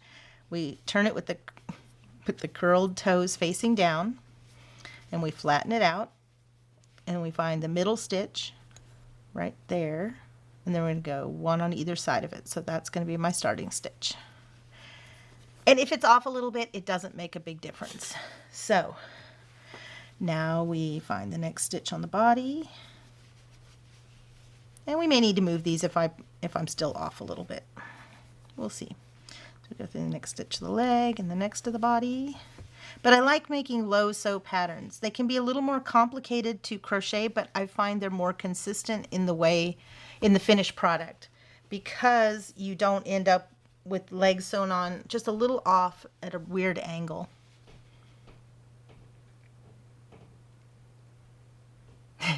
Yeah, I know about hyperfocuses. I have ADHD, so all it takes is one new shiny thing and I'm derailed. So now you see, after we attach the second leg, I can flatten him out, and as long as these legs are centered on the body and on the tail, see, all of those should line up. If it's off or is just shifted, if you need to shift it one way or another, that is totally fine. It doesn't hurt anything, because everywhere along the way I'm going to make sure that you can adjust. So you design patterns too? That's really cool. It's not for the timid. I've been crocheting for over 50 years, and I've been doing some free crochet patterns over the last 5 years, but really I just freehand stuff most of the time. My ADHD does not like being consistent or repeating the same pattern 10 times in a row to get it right. Quinn, you cannot have my tea. My cat decided she likes ice cubes and wants to attack my tea. All right, so then let's see how many more stitches we have to get back up here. And that's why I marked my starting place, because if I get off somewhere, I can still kind of get back on track. 2.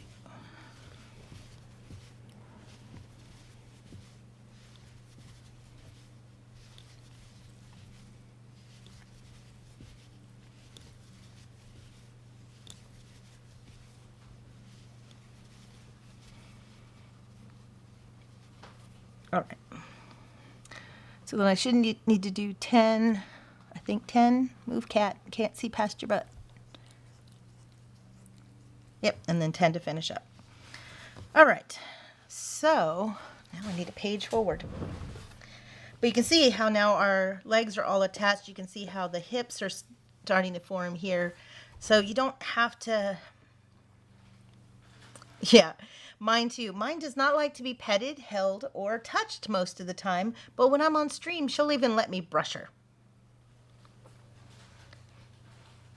Yep, Quinn's my tuxedo with her little stumpy tail. You can see her little stumpy tail here. She wags it like a dog. It's kind of adorable. All right, so...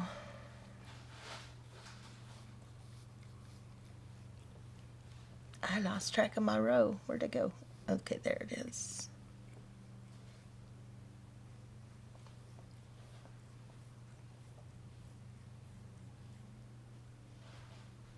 I think, you know, it'd be easier to see this without a cat in the way.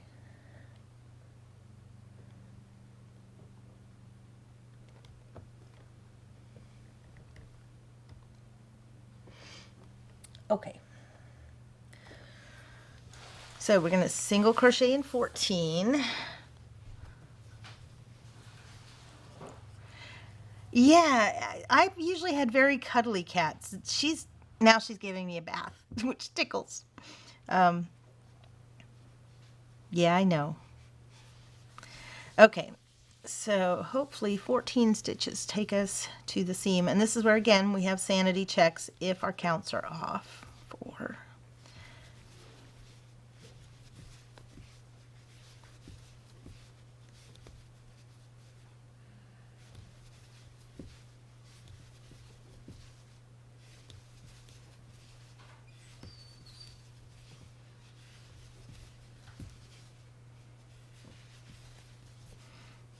And it did. Okay, so 14 stitches, we're at the joint.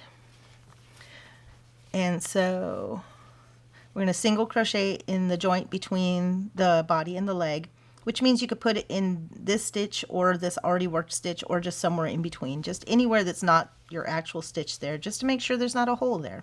Because when joining these, it just tends to get a hole.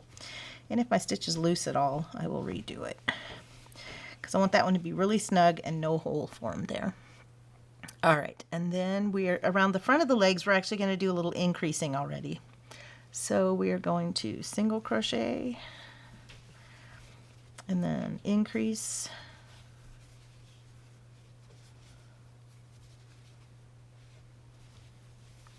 Which is a little hard to see when you can't really see the stitches sometimes.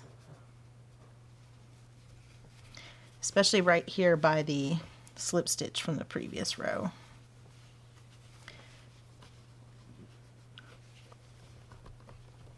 Okay, Quinn, not helpful.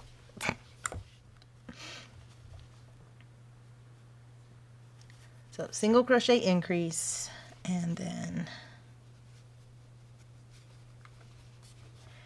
I missed a stitch there somewhere. Let's see what I got.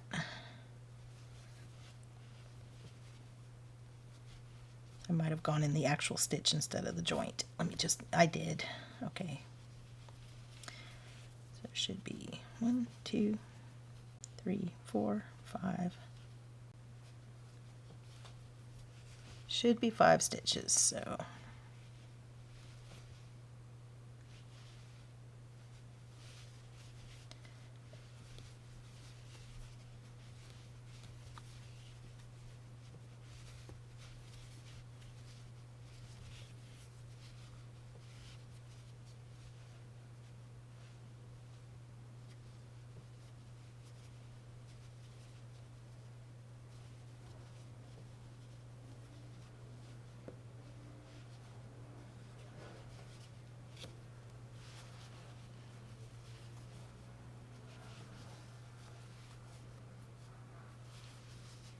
Because the legs were 8 around, so we should have 3 where we attach the body and then 5 around the front. And then we're going to decrease between the last stitch on the leg and one of these 2 body spaces. And we do that so that those legs pull together nice and tight and don't form a hole. So then we're going to decrease here where we go in the next body stitch and the next leg stitch. Then we should have an increase. And this pattern is free up on my Patreon too. So if you want to try this out, you're welcome to go grab it. I would wait till after this afternoon because I'm going to update it with any changes from this stream, any number counts I find that are off. Because I found a couple of little subtle things yesterday that I changed. Actually, 2 days ago I found changes that I needed to make, and then I made them and made it worse. So I backed them out and then made some. Basically, there's just 1 or 2 little things that need to be adjusted, but I want to make sure they're really, really right before I do that. So when we get to this edge, it's really easy to add an extra stitch too, because you don't want the stitch that attached the leg. You want the next one here. And we put an extra one in the seam between the body and the leg. And then hopefully we have 10 stitches, right? Yes, 10 more.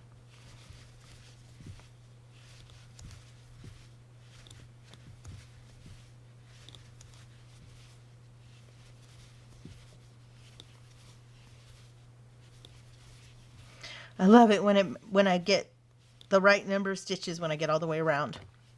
All right, so you can see here now we went from working when we attached the legs to the body here. The next row we went around to here and then around the outside of the leg and decreased into the body and then back around the leg here and around the body. So now we'll be working around the outside. But I love how that seamlessly attaches all the legs, and they just seem more natural than when they're attached. Well, when you sew them on, you can get a natural look, but it takes a certain level of skill for that. I also want to make sure all the legs are curling, all the toes are curling backwards, or at least curling the same way. I have one that has one curling leg the wrong way, which, you know, he's unique. He's Jimothy. He'll be fine. But, yeah, we have a gray, we have kind of like he kind of looks like a Russian blue. He had really woolly fur when he was born. But we think he's just a British short hair, but he's a smoky gray color. He's very cuddly when he feels like it. But yeah, Quinn is definitely my streamer cat. I think she's learned that she gets treats when she behaves herself, and so she misbehaves just so when she's good, she'll get more treats. But I have a ball pit behind me where usually we have a cat cam where you can see her dumpster diving for treats in the ball pit, which is kind of endearing. We can turn it on in a bit if you guys want, but I just wanted to get some really close-up shots, so that's why I wanted to do just the top-down camera this time. All right, so we are going to do 13 stitches, Do a little more shaping, and then we're going to go back to short rows for a little bit.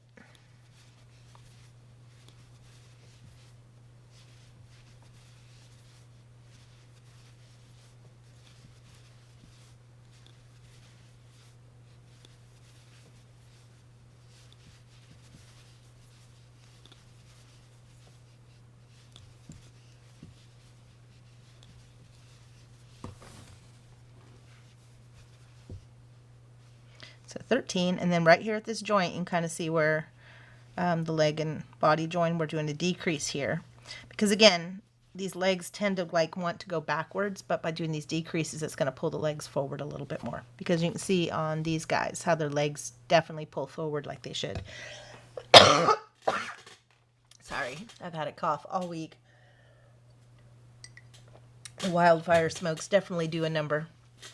All right, so we did 13. And the decrease, and I'm going to do 14.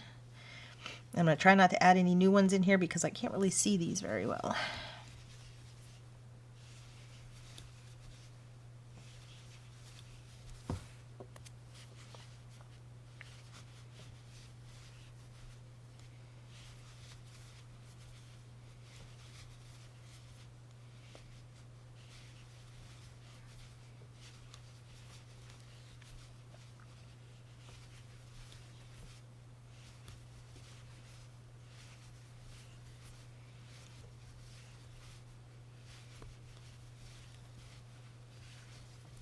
There's our 14, and we're at a joint again, so we're where we should be.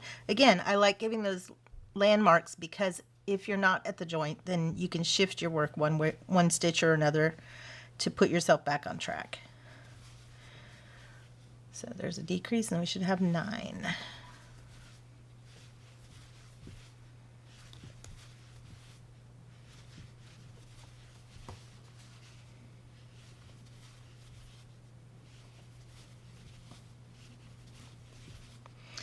Yeah, the wildfires are definitely problematic. Oh, sorry, missed a couple of comments because I was counting again. Yeah, no, I get sewing can be tricky. And as I'm getting older, I get a lot of joint pain too. So, plus my ADHD honestly does not like assembling things when I'm done. I'd rather assemble it as I go. And then when I'm done, it gives me that dopamine at the end where I'm really done. You know, I don't have to sit there and like, oh, well, now I have to do my least favorite part. All right, so you can see how it's coming together, but this part is still angled a little too much here. So we're going to do some short rows this way that will bring the arch of the shoulders a little more in alignment where we want it to be. Okay, so I'll put my little marker there. All right, so we're going to do 11.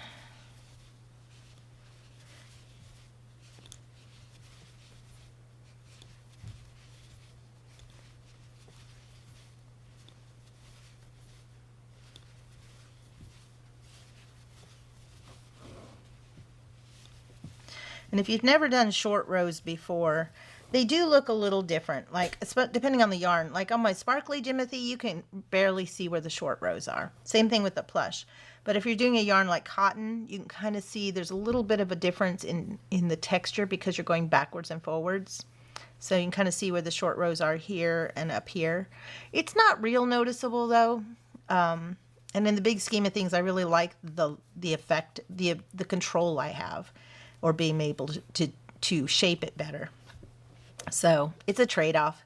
All right, so we did 11. So now we're going to decrease 2. And again, one of these should be on either side of the joint of the leg.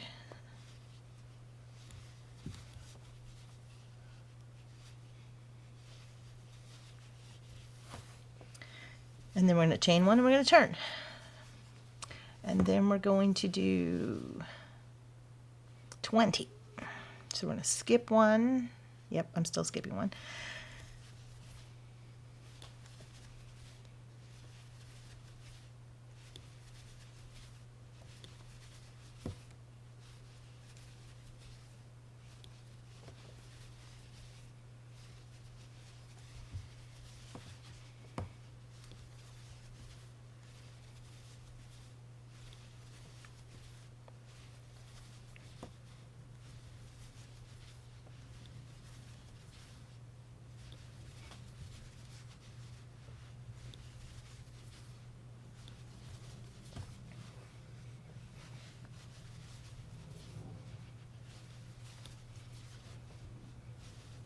All right, we're at 20. And then we should have a decrease on either side of this leg joint.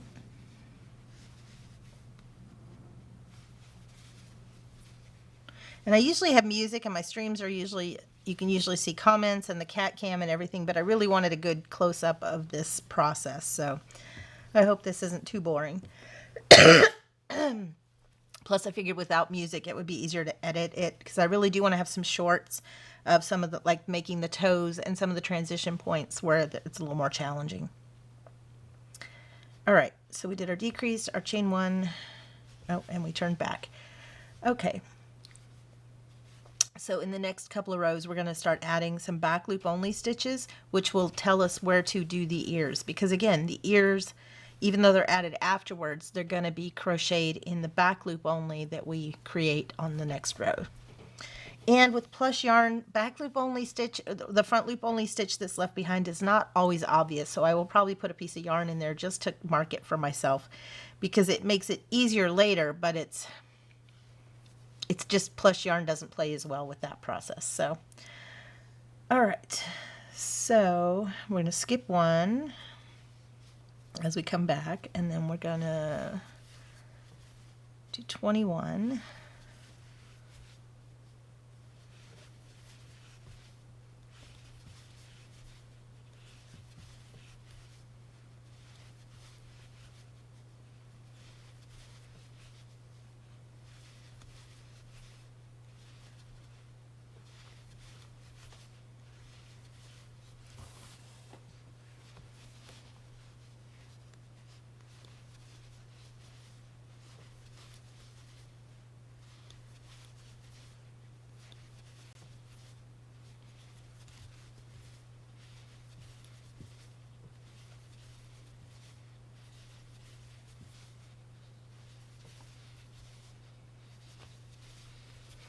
And 21 brings us to the end.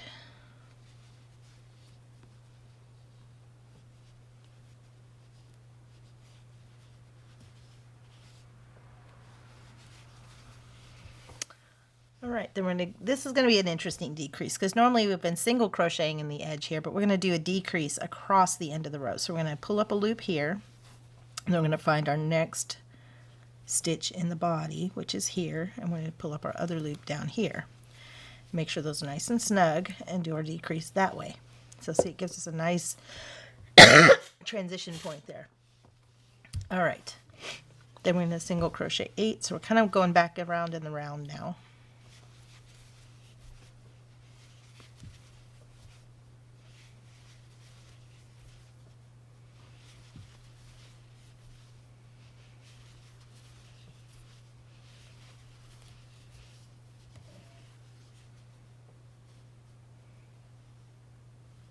All right, my count's off again. Hold on.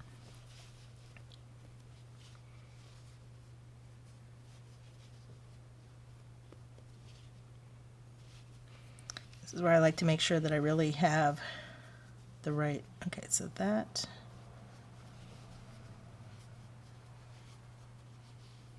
2, 3, 4, 5, 6, 7, 8.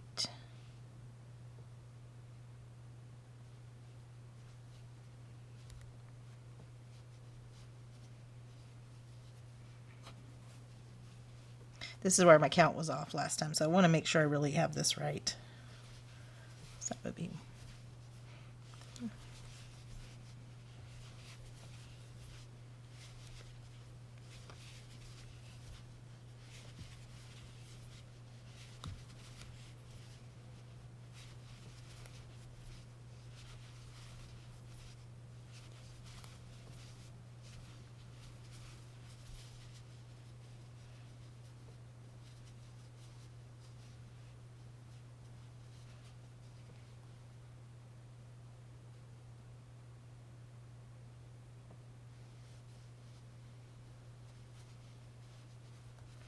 It's hard to tell sometimes whether this chain one was working in that one or not. So, so I think this is our decrease here, and then into the side here.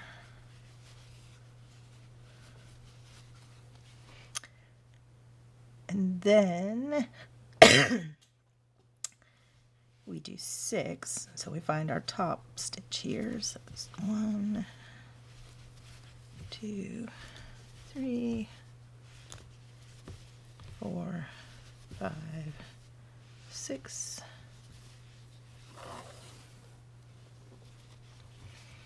And then we're going to work in the back loop only for the next 2 stitches. So 1 and 2. And what I like to do on these, because it's really hard to see the stitches. Let's see if I have some worsted yarn, because I don't like using fluffy yarn for that.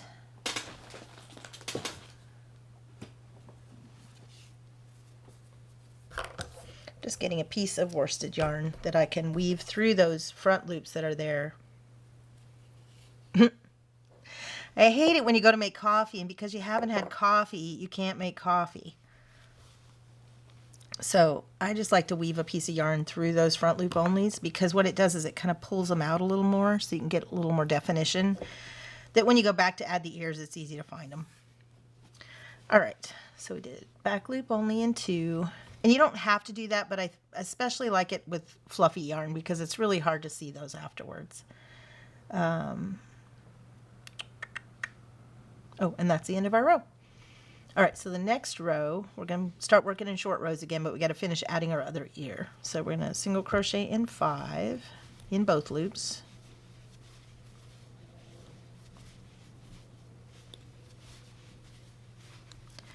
And then we're going to do 2 more back loops. And then we'll have a sanity check again, just to make sure that everything's even. That's the other reason I put the markers, because I like, it's easier to see them. Again, I don't do this on worsted yarn at all, if I'm crocheting with worsted, but with plush yarn, it's really invaluable. So at this point, I like to lay them out flat this way, flatten out the body, and make sure that the ears are centered on everything so that they're not off to the side one way or another. So there's my 2 ears. They're centered on the legs, so I'm happy with how that's going. All right, and then we don't need that needle on there. We will have a few more back loop only stitches to mark in a little bit for the cheek fluffs. On the previous versions, I did 1 row of ruffle, but I found on the plush ones I really like a double row, so I don't have... Those were just working surface crochet to do those right now. I might be able to adjust the pattern to figure out where to put those. It was just a little tricky last time, so we'll see if we can get that done today though. All right, so we did 5. We did our 2 back loop stitches. Then we do 2 more. 1, 2, and then we're going to chain 1 and turn. So now we're working on the brow, and we want this to come down a lot faster. So that's why we're doing short rows, because we want it to have a nice shape to it.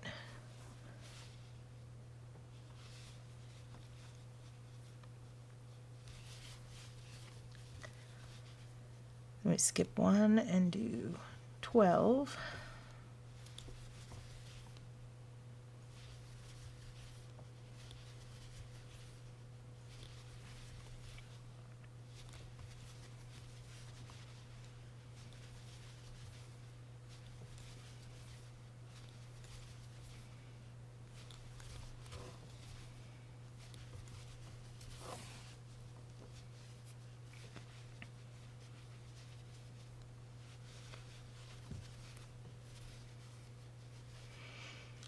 Enter 12, and then we'll chain 1 and turn. And again, this should be centered on the ears.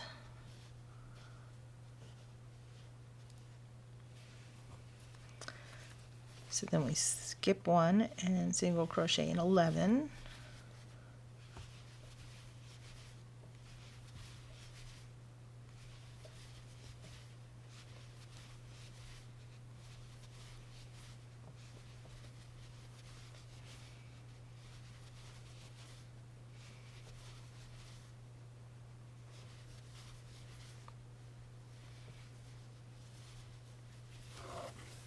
Okay, there's 11.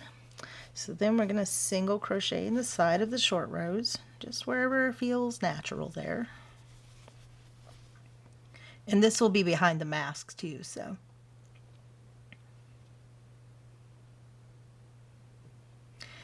So now again, when we come down here, we want to make sure not to go in that stitch here because that's where this was already worked. So we go in the next one. And so we're going to do some increases along here.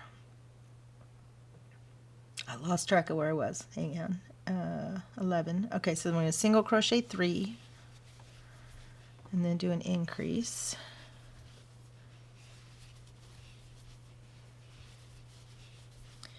And we're going to repeat that a few times.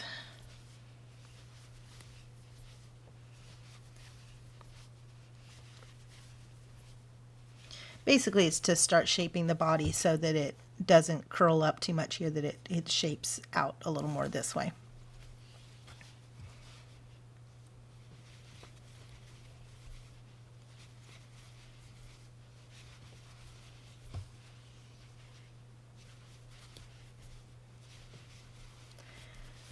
And then we end with 3 more here. 1,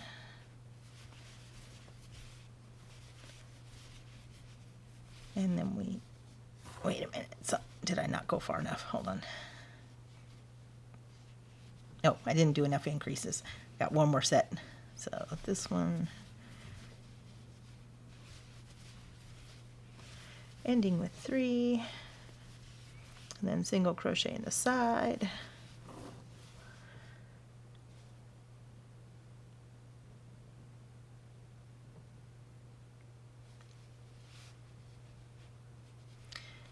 And then 1, 2, and 3. All right, so now we can see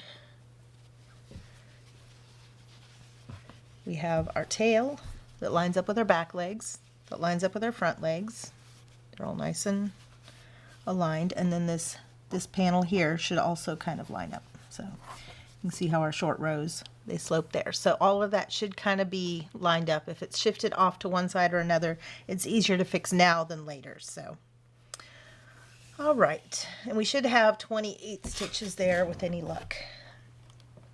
All right, so then this next one, we're just going to do an even decrease around the whole row. So we basically crochet in 5, 2,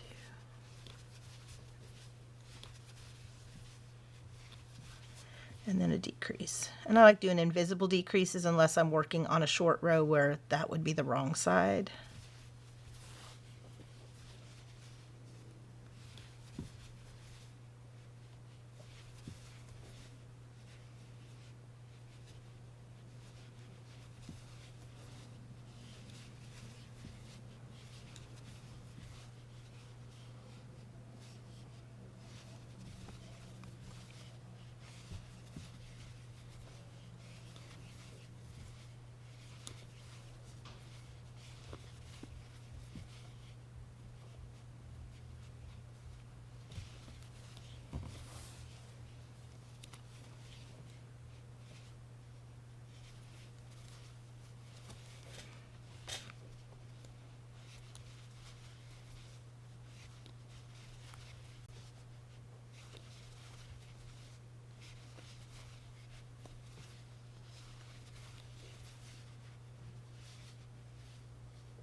Oh, I started miscounting. All right, hold on.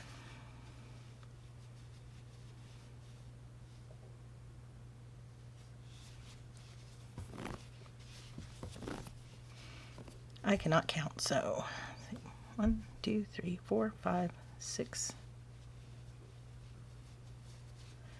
2, 3.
Okay, my counts are way off on this row.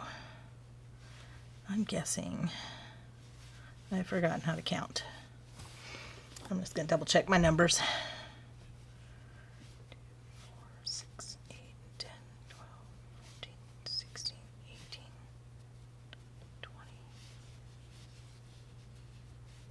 20. How do I have 30 stitches?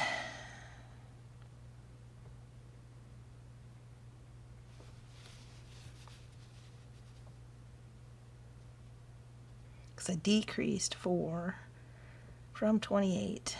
I'm guessing my last row was off. This is where some of my numbers were off before, so I'm very critical of what I did. So I'm going to double check. All right, so at the top of here, then we did 1, 2, 3. All right, so I should have 28 here. 6, 8,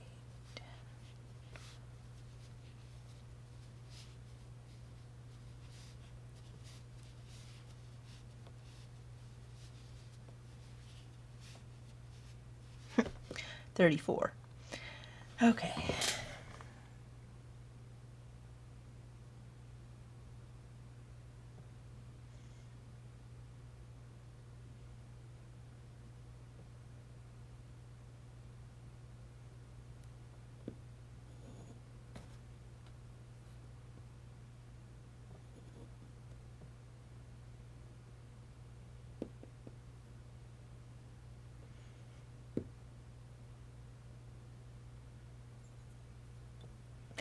Well, I have a feeling I am going to have to sit down and draw this out as a chart at this point and see where, because there's something in the transition between the long rows to the short rows that I'm definitely missing something. And as much as I know I can make it work, I want to make sure that this pattern is completely solid before I push it out. Because I'm going to be printing it as zines. And so all my testers get a zine.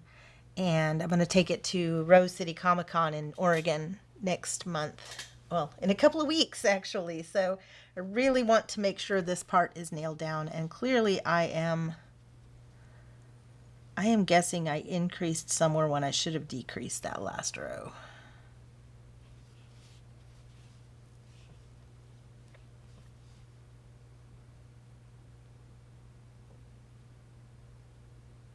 Oh, yeah, that's exactly what I did. Because I increased there instead of decreasing. Never mind. I know what I did. Oh, good. I like when there's an explanation, because if not, I drive myself batty. All right, so before I started those increases, let's see, we had 4, 6, 8, 10, 12,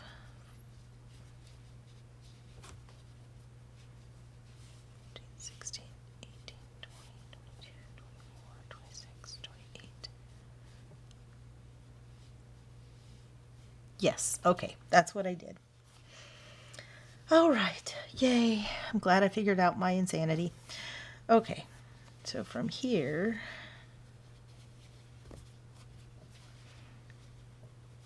did our decrease. And that's why I have row counts, because it's easy, even for me who's done this pattern a dozen times now, to get off somewhere and just totally lose myself, lose my counts. All right. So we're back up on that row. So we decreased in the side.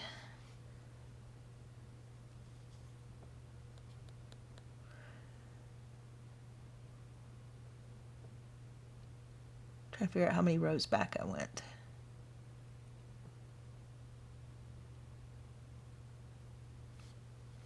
So this is before the short rows, so, or midway through the short rows.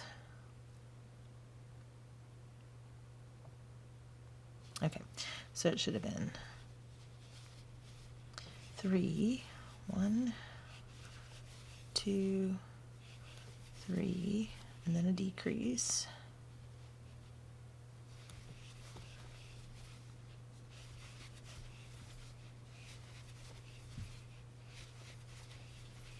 repeat that a few times.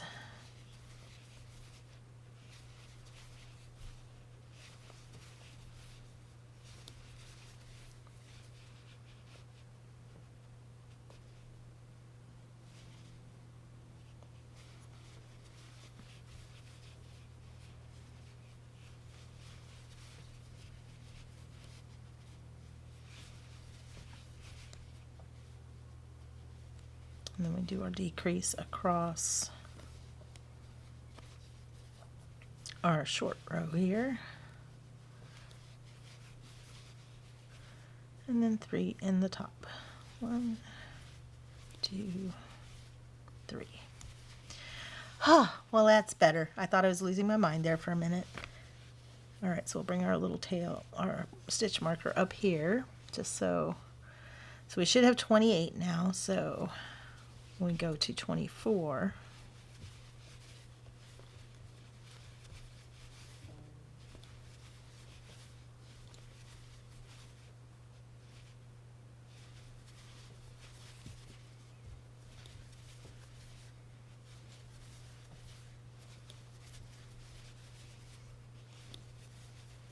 Keep drifting off the center.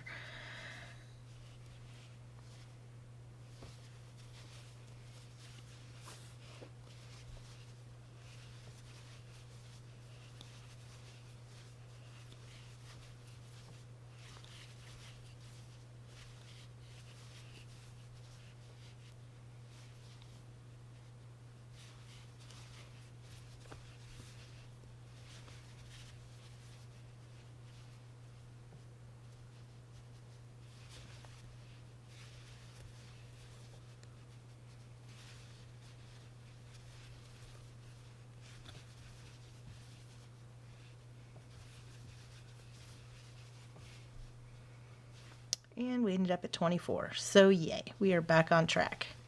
And again, it's easy to get off on counting, especially when talking and things like that. But yeah, fluffy yarn definitely adds to it. That's why when I'm teaching beginners, I'm like, I know you want to work with a plush yarn. I know it's pretty and fluffy and soft, but don't do that to yourself. Please start with some ugly, chunky yarn to begin with. I even suggest like the Woobles type yarns, the braided yarns, because it really does make a difference when you're learning to be able to see the stitches. And then I have kids that by the second or third session, they're ready to do plush yarn. And I'm like, I am so proud of them because I know what the stitches look like and feel like. So it gets a lot easier then. All right, so we're at 24 stitches now. So we're going to firmly stuff the legs and body, mainly because if we hadn't pre-stuffed the legs, it's really hard to get stuffing down in those little holes and to get them packed neatly if the hole's too small. And I'm using this dark brown polyfill dark because it allows me to overstuff this dark plushie without worrying about white stuffing showing through. It's more expensive than the polyfill, the regular polyfill, because I can buy the regular polyfill in 20-pound boxes. But for this stuff, it's worth it.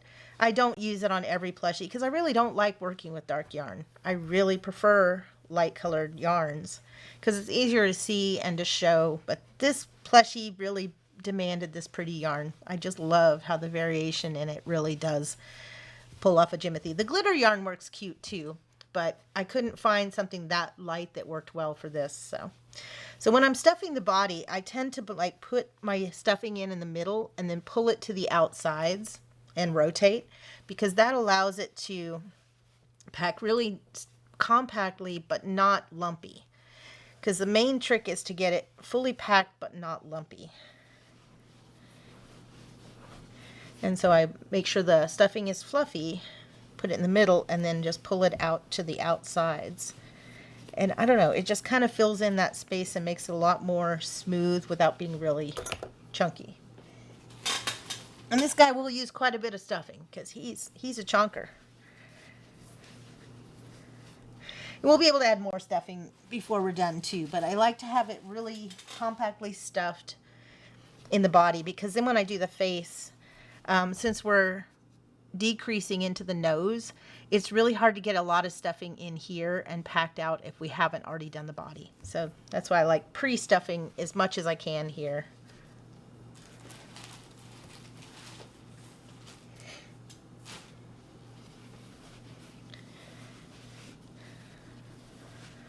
So Judekin, do you stream as well, or do you just make crochet for fun? Because if so, feel free to post your channel here so folks can join you too. I'll join you later.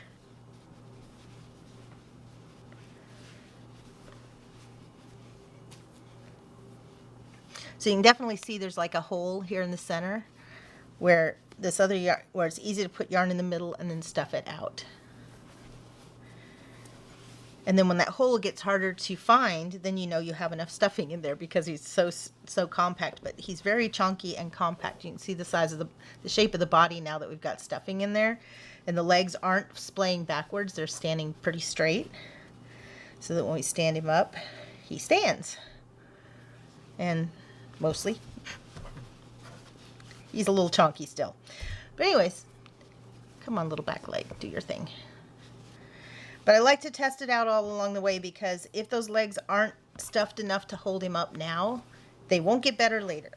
So this back one tends to keep splaying backwards. It doesn't feel quite as stuffed, so I'm just going to try and get a little more stuffing down in that leg.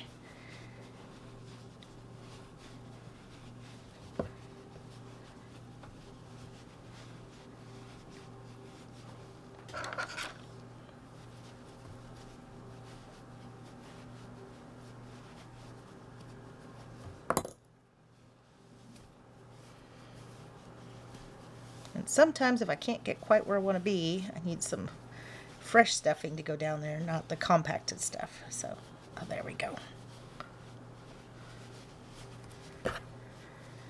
And again, I'll make sure all the legs are nice and stuffed, very compactly. Constantly amazed at how much stuffing I can fit in this guy. I've only made one other one this size with this chunky yarn. I made one with Premier Parfait. Yeah, I never streamed at all. It's cool that you want to learn to stream. I think there's a lot of room for crochet streamers too. I was really surprised because my kids were on Twitch for years because I'm old.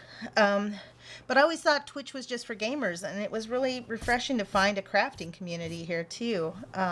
It's been really enjoyable, not quite as intimidating as getting started on YouTube. And so it's been really fun. But again, I never even really watched Twitch before I started streaming. Just for a couple of weeks before I started my actual streaming. But it's been really great. I really enjoy it. It's a great way to body double too, that I can just show up and work on something. I find so much more bugs in my patterns when I'm testing them live, where people might actually be watching. Sometimes not. My audience is small, but it helps me stay on task a lot better. All right, so his legs are nice and firm now. He stands up easy, and his little toes point the right ways when I want them to. And so I'm happy with where he is now. So we are going to switch colors now, I think.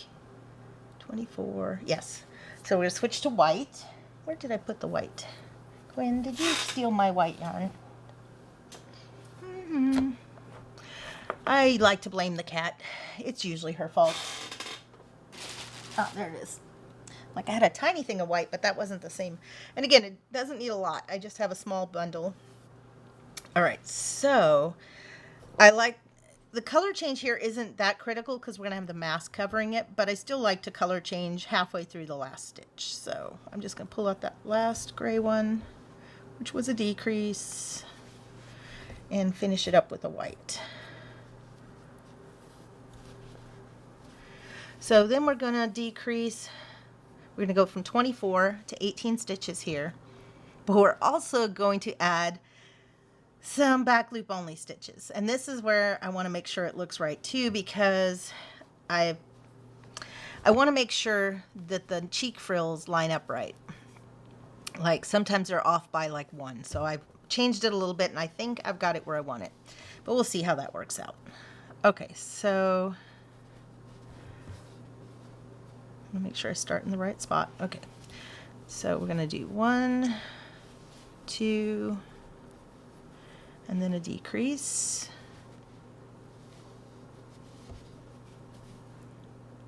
I'm going to do this twice. 1, 2, and a decrease.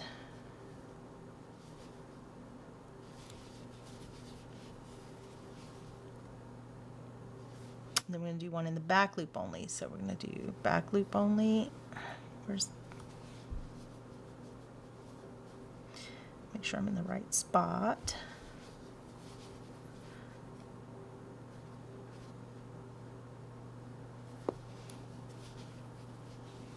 And you can add these afterwards, even if they're not, like when I add the second row of them, I just added it without having the front loops only to anchor me. But I like having this so that those who really want the confidence of knowing where they are, you know, knowing where the stitches are, that it makes it easier for them. Because it's sometimes hard to say, you know, add some stitches from here to there and hope that, you know, they turn out right. All right, so I'm just going to add these again, these 4 stitches, because we had 2 stitches and then our decrease, which was across 2 stitches, so that should give us 4 back loop onlys.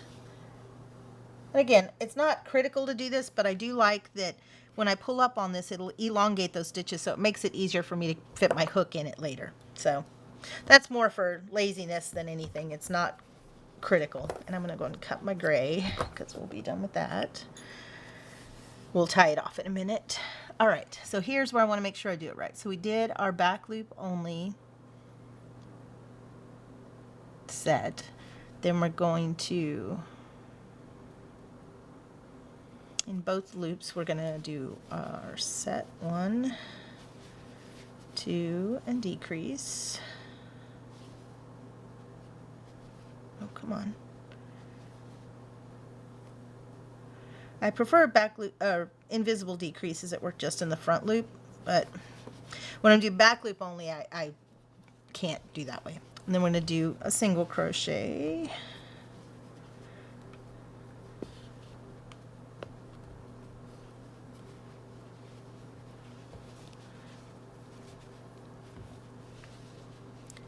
And then in the back loop only, we're going to single crochet and then decrease. So I could do invisible decrease in the back loop, but it kind of gets tangled a little easier. So sometimes I'll just do traditional decreases. And then we're still in the back loop. Ow! Quinn! I have a cat behind me in the chair. This is my chair. She was trying to push me out of the chair with her claws. And then one more. Come on, back loop, where'd you go? Okay, there's front. Back loop. All right, then we're in both loops, so we'll do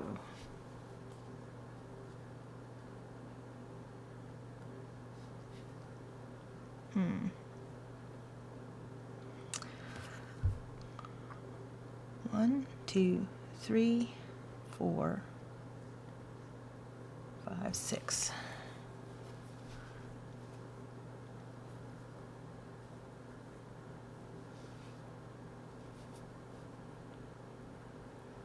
In back loop only, single crochet, decrease, single crochet, in both loops, single crochet, decrease. Okay, I just lost my place on my pattern.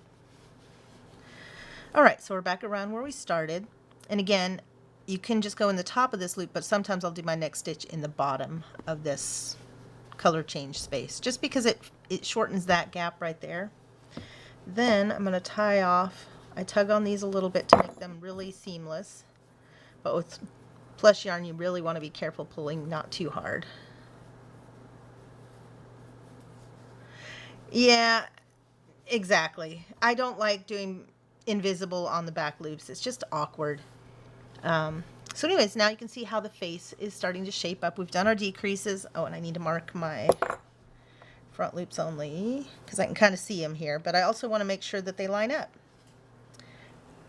because it looks like they don't, but I think they do. So I need to double check because it's kind of funny. So this one's here and this one's down here. So I think it's still off by 1. I think I still need to shift this side up 1 more.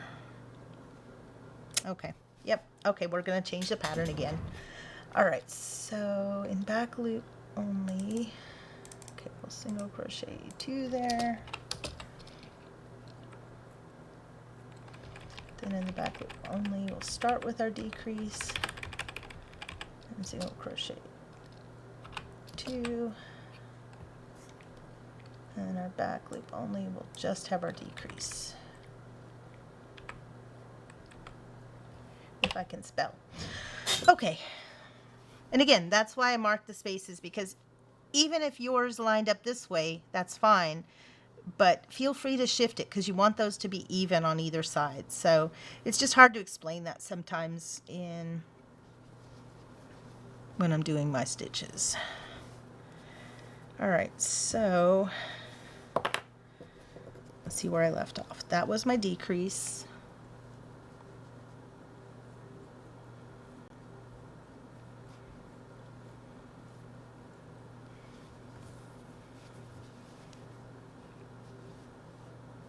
No, that was my decrease. So there's one more in both loops, and then the decrease.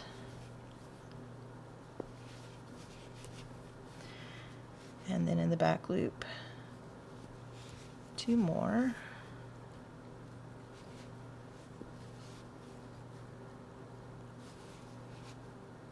Hold on, I think I lost a stitch there. I did. Okay, 1,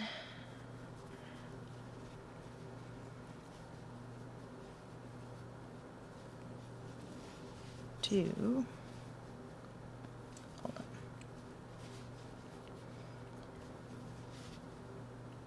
Okay.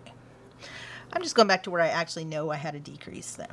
So we do 1, 2,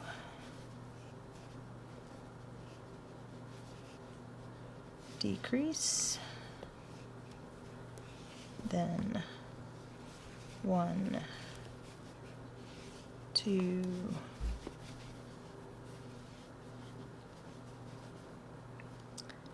back loop decrease, and then the next 2 are back loops.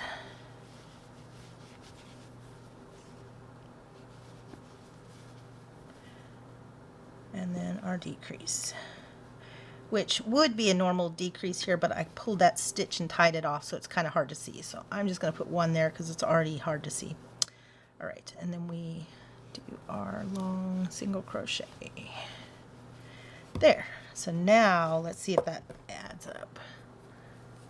So thanks for bearing with me. I know this isn't exciting crochet when I have to stop and start and back it up and try again, but I think it's important for people to see the process too, because you know, in an age of AI, I think it's easy to assume, well, so many patterns are written like there was never a problem with them and that they were perfect all along, or they're AI and you don't know if it's real or not anyways. And I figured this shows the work that goes into a pattern and that it's not always perfect, because this is my 12th try at least, and I'm still adjusting minor things to make it line up right.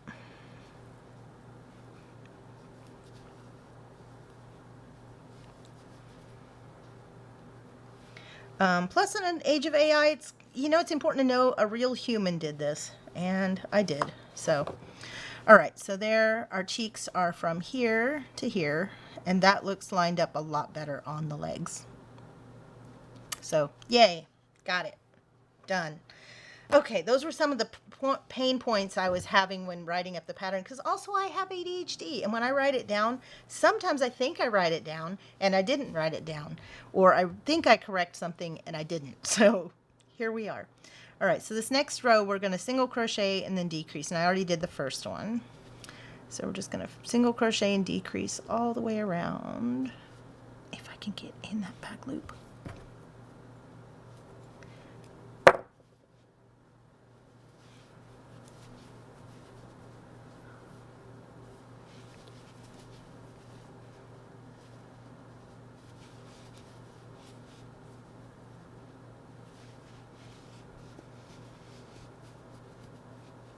Oh, come on.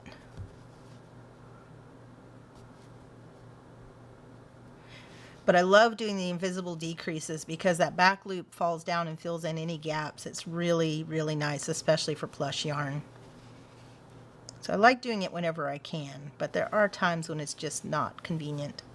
And since we switched to white yarn here, I will probably put white stuffing in the face, just so Finny shows it's not going to be brown stuffing, or so it doesn't have as much shadow there.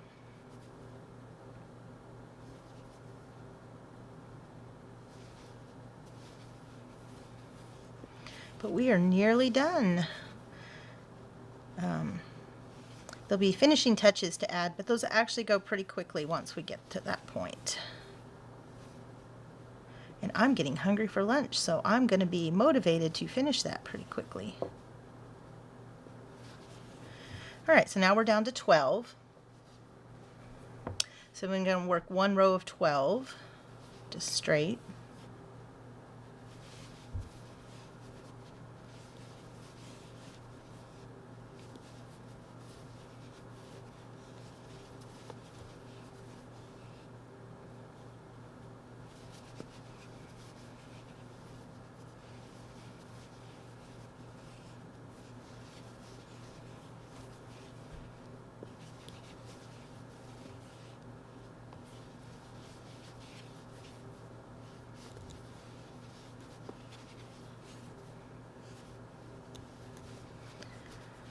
Alright, so now we did another row of 12, and so now I'm going to add some more stuffing because I don't like stuffing once I get down to 8 stitches, and I think my stuffing is in, my white stuffing is in the other room.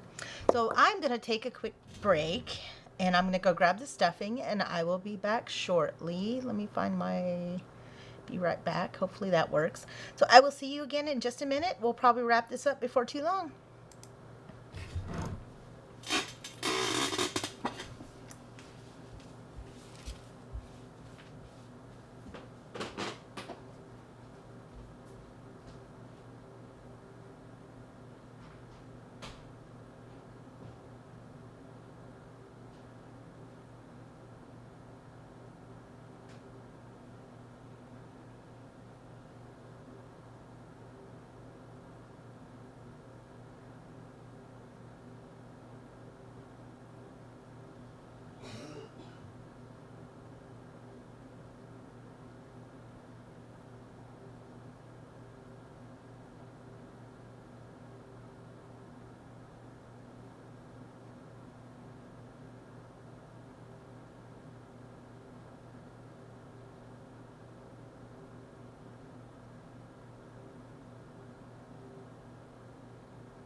Okay, so we are back, and I got my bag of stuffing.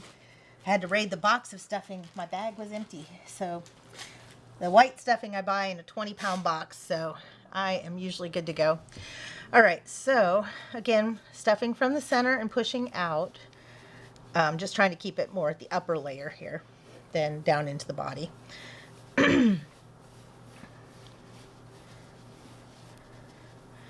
But I really like forcing him into the shape by making sure there's plenty of stuffing in there, because plushies will kind of relax over time, and I don't want him to be without enough stuffing at that point. So I like to make sure it's very well stuffed. Normally my plushies I do not stuff firmly, but with Jimothy here, he requires it. All right, untangle myself. All right, so now we're going to go down to 8 stitches. So I wanted to make sure I was well stuffed at that point. So 1 and a decrease.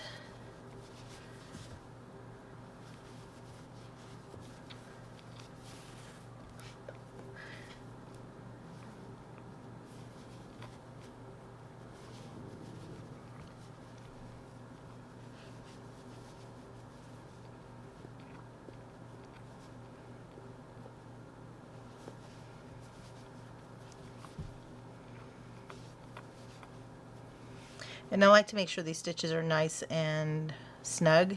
Not overly tight, but not, I want them to be tight enough that they're not going to show big gaps. All right, and part of them they'll have the mask over too. So now we're going to do 1 row of just 8, because I like his nose a little more pointy.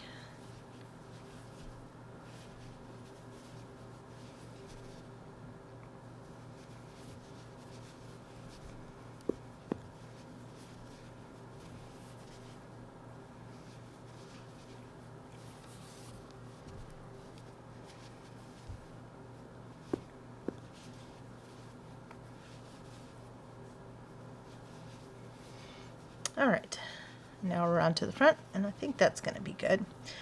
Again, if you wanted a pointier nose, you could even do another row of 8 if you wanted to, but that's okay. We're going to fasten off here, and I'm going to give myself a little bit of yarn to sew that hole closed, because Jimothy's very low sew. The only things we have to sew on are his mask and the little dot of his nose, and so the hole's closed on, so the hole closed on his nose. But I like that it's not real assembly sewing. So when I sew this closed, actually I want to add some more stuffing, because you can see even just those few rows, there's definitely some leeway in there. So I want to make sure we get as much stuffing in there as we can.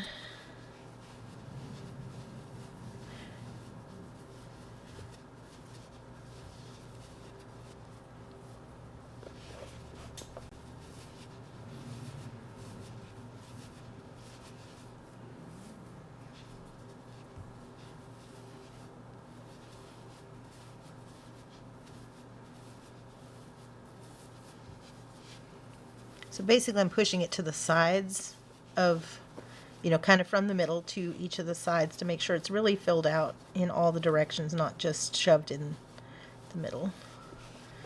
And you can see there's still a hole there, so I'm going to keep adding stuffing until no more really fits. Because that way when we close the nose, it'll be nice and pointy and not collapse. All right, I think we're about there because this is kind of sticking up now. All right, so I think we're good. It's very compact there. And we have our needle. So as I go around this, I will go in just the front loop of each of these stitches, because if we go through both, it's going to be more bulky that we have to pull. And as I go, I kind of tug a little bit as I go, because with plush yarn, it's so easy to break the yarn when you try to pull it tight shut. You could even use acrylic yarn to do this part if you really wanted, but I find it's not too hard as long as you just are gentle with it. And if we get all the way back around and tug, yeah, you really shouldn't see where the hole was, because plush yarn really hides that well. So then when I'm tying it off, I'll kind of let the yarn go which direction it wants, and so that's where I will go in to do my knot. And when I do my knot, before I pull this circle closed, I'll hold the end that doesn't move, so this is the side that moves.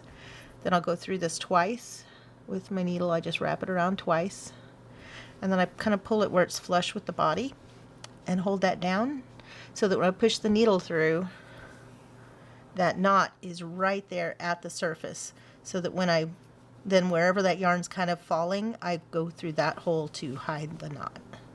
And I'll just come out somewhere else. And I'll tug on it enough to cut the yarn.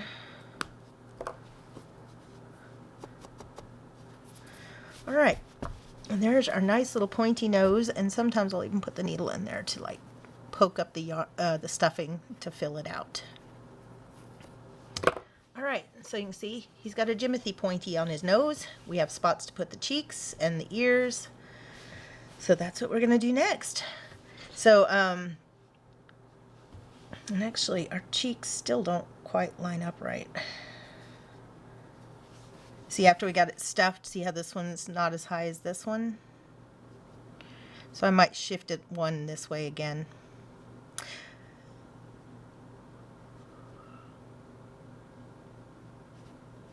Or maybe this one needs to come down one. I think that's more likely it, because I don't want them too high that they get in the way of the mask. Okay, well, we will adjust that. All right, so first the ears.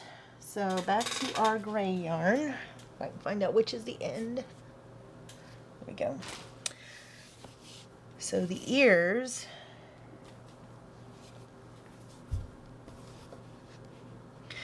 And again, the surface crochet, if you need to nudge them one way or another, it's not hard to do without the front loop too, so it's not a big deal if those are in the wrong space. All right, so I like to leave a little bit of a tail because when I'm done, that part is gonna go into the body and I don't want it to be so short that it pops back out. So I'm making a slip knot. Now, normally you would attach this to the head and then crochet, but I'm actually gonna do kind of a free-floating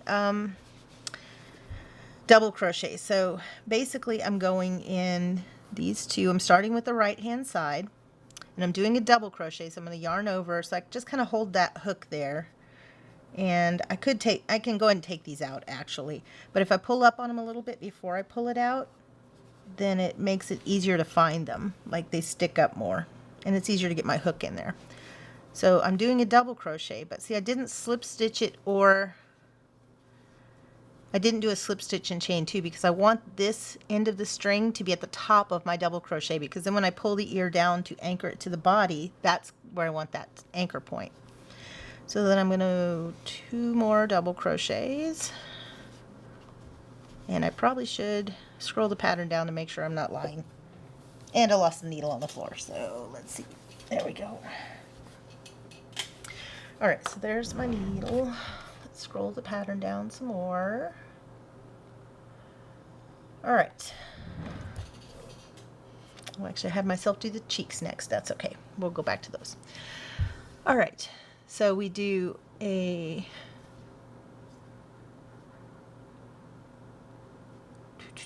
double crochet times 3, and then we do a mini picot, which is a chain 2, 1, 2, and slip stitch in that first chain we made. Just gives it a little dot on the top of the head, on the top of the ear, and then we're going to go in that next front loop only and do 3 more double crochets.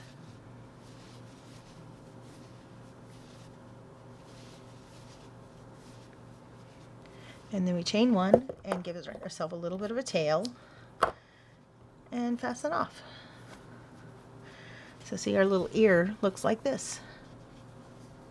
So then when we anchor it into the head, when we anchor these 2 tails to the body, we don't like to have to do a lot of sewing, but we just,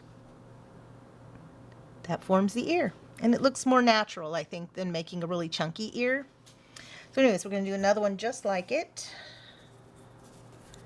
I like to do them both before I tie them into the body, because just in case, I like to adjust them a little bit. All right, so our other 2 chains are right here, our other 2 front loop onlys. So I pull that out and I go through the first one. And I like to do this with the right sides of the stitches facing toward his face, so that also makes it curl the right way.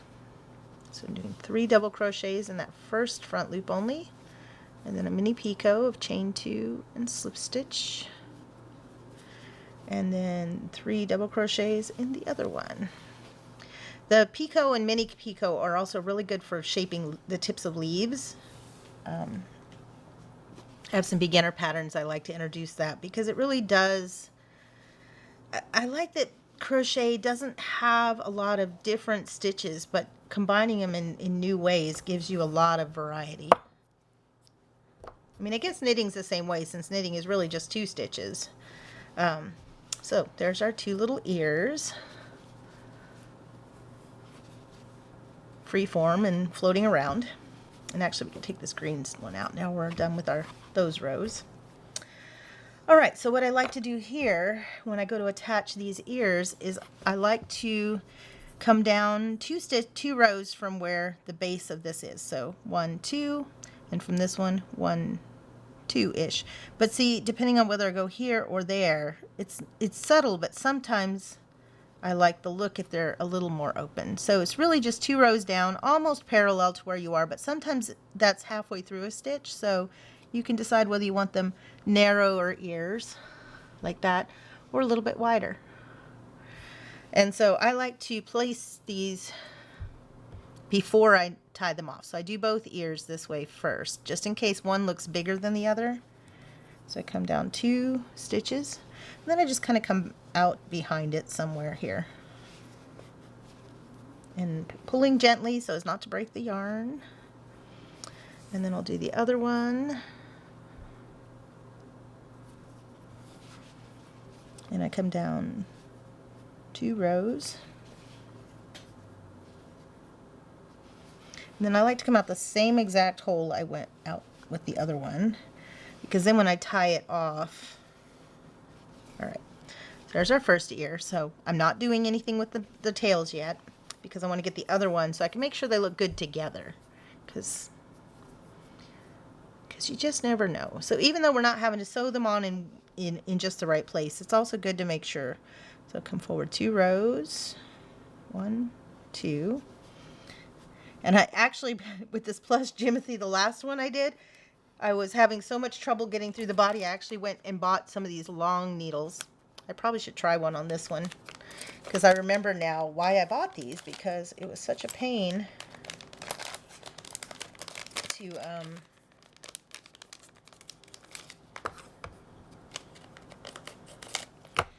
get through the body with a shorter needle. So this is just a long stick with a little loop on the back. I thought this might work better with the plush yarn too, because it's a lot easier to thread through a big loop than it is through an eye. Okay, so again, 1, 2, wait.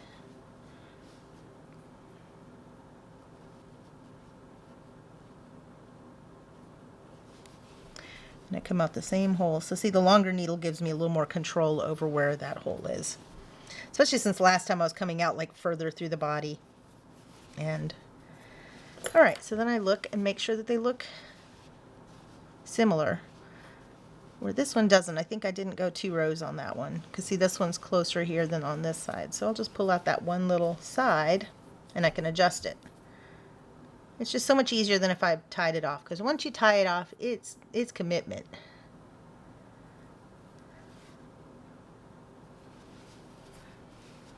Come out that same hole.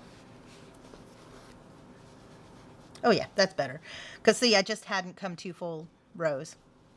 So as long as they look even, they're about the same width, and they look like they're on the same row here. I just like to do that, you know. Sanity checks are not hard to do, but a lot of patterns don't give those to you, and I like to make sure that you have those helpful things. And I'm going to try and include some short videos that I take from this, because a lot of my streaming I do with comments and cat cameras and all of that, but on this one I wanted to record it so that I could definitely do some shorts to explain some of these methods a little easier. And so then, now that I've got this tied off, I will just go back through that and out the other side, which is why these long needles are very nice. And then trim it.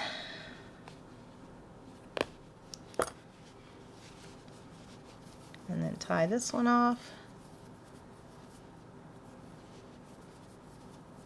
But I really like this method for doing the ears, because it really doesn't, it's not a lot of extra work, and yet it's so much easier to know I've got them in the right place.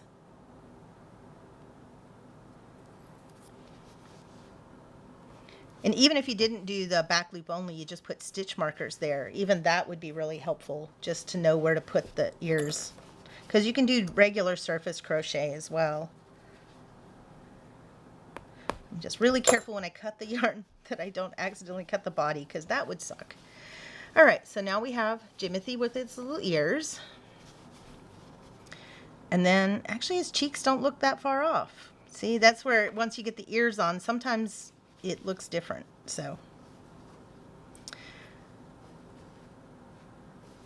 and that looks pretty close. I still think this would come down one. All right, so I like to do it where it's facing, that I'm facing him when I do the stitches. So I grab our yarn again. And leave a little bit of a tail, because again, we're going to tuck that into the body when we're done. And then we're going to pick, I think we're going to go down one stitch on this. So, oh, actually, there is a front loop there. I just marked it wrong. 1, 2, 3, 4. Okay. Here's our actual one. So we're going to do single crochet there. And again, I didn't slip stitch because I want that to be free floating. And then I just chain 3. And then in the next front loop only, I single crochet and chain 3. So these cheeks are really super simple. They're just single crochet and chain 3. But, and so there should be 4 single crochets and 3 chain 3 loops. So and then I can pull this thread out. So 1, 2, 3. And then I'm going to cut my yarn, leaving just a little bit of a tail. And then when we attach these, we're just going to go 1 stitch to either side and then anchor it into the body. And then if you want double ones, all you do is surface crochet behind them, which I will probably leave some back loop onlys at some point. I just, until I got this really nailed down, that seemed more work. Like I was afraid I wouldn't, that I keep noodling it to get the counts right, and I really wanted to make sure it was right. All right, so, and I think we were right. I think I just marked the stitch wrong. All right, so here's our first one. And then 1, 2, 3, and our second one. 1, 2, 3, and our third one.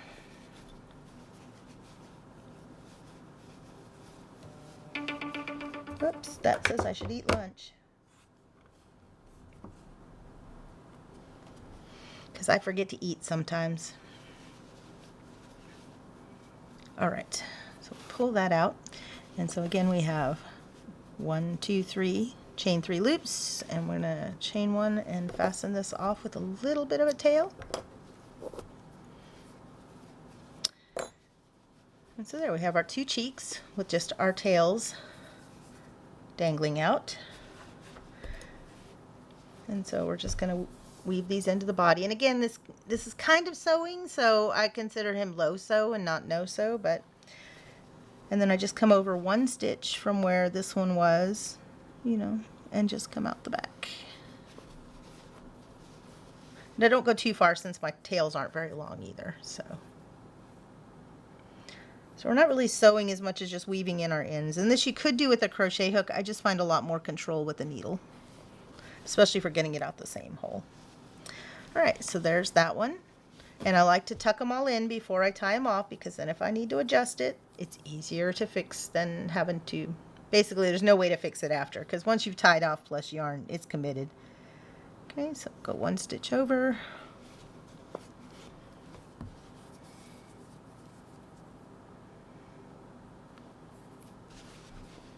And here we'll come 1 stitch over and out the same hole.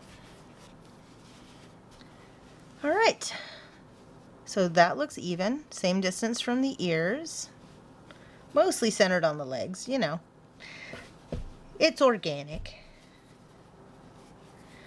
All right, so we'll tie this off.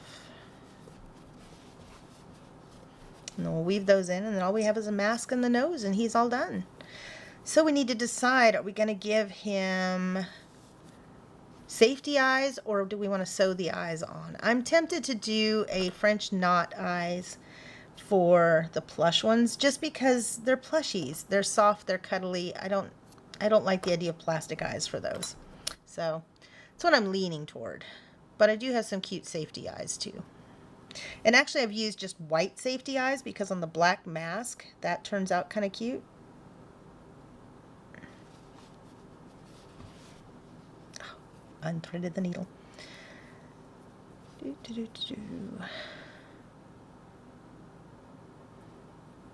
I am getting hungry. My alarm did not need to tell me that today because I am hungry.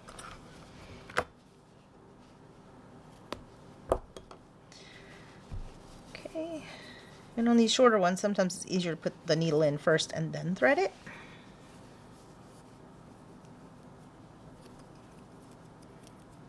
And I could do them separately, but it's easier to cut them the same length and put them through at the same time.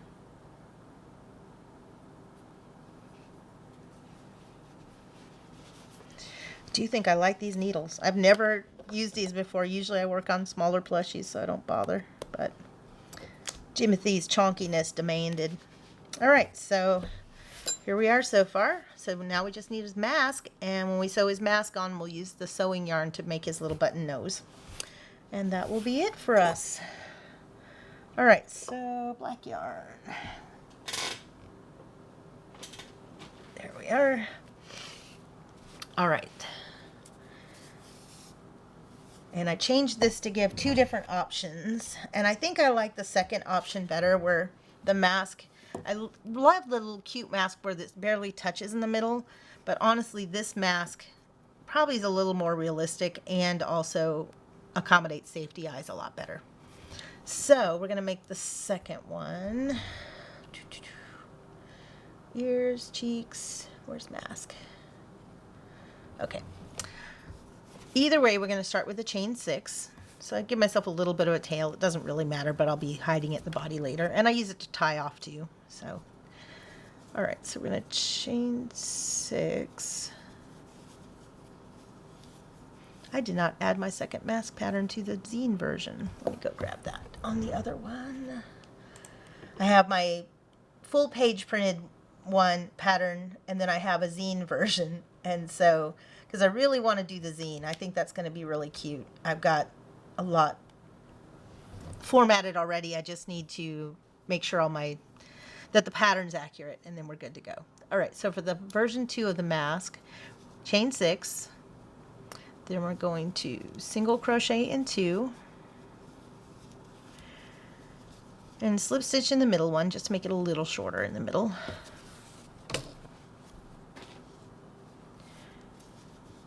And then, tangled up in my yarn.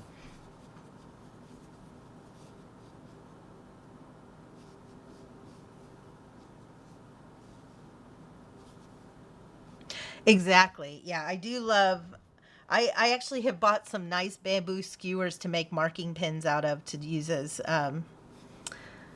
sewing sticks to peg them together. I think I had never used those before, and once I did, I can't go back. It does help that most of mine I don't sew together, but there are times when it's really handy to position stuff. All right, so then one more single crochet and then 4 here in the end. Is it 4? No, yeah, 4. Okay. Confuse myself sometimes. And then we're going to do single crochet, and then so we're working down the back of it now. So basically we're working in an oval. And then we're going to slip stitch in that middle one. And then one single crochet, and then 3 in the last one. And it's actually that same starting stitch. So basically each end has 4 single crochets, and then it's single crochet, slip stitch, single crochet. So it gives us just this little figure 8 kind of shape. It's mostly oval, but just kind of dips in a little at the middle. All right, and so this one has 2 rows, where the other method only has 1 row. All right, and so the second row, we're going to start with single crochet 2, 1,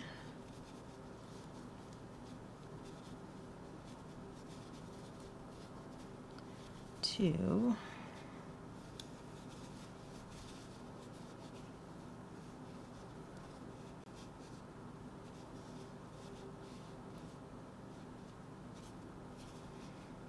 and then slip stitch for our little middle stitch.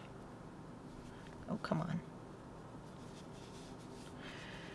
And then single crochet 2. Something's off right there. Hang on.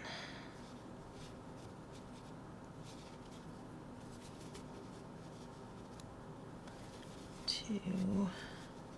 Ah, that looks better. Slip stitch. And then 1, 2. And then in the ends, we get a little tricky. So without the fuzz, we're going to do 2 half double crochets and a double crochet all in that next stitch, and then we're going to do a mini picot,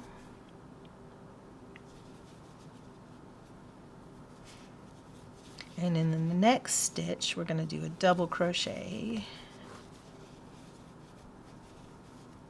and 2 half double crochets. So that gives us that nice shape of the mask.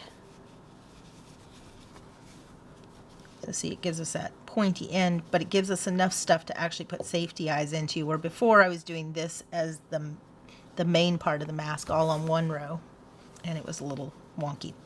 So then we do a single crochet into a slip stitch for the middle. Again, it just kind of dips that middle in a little bit. And then we do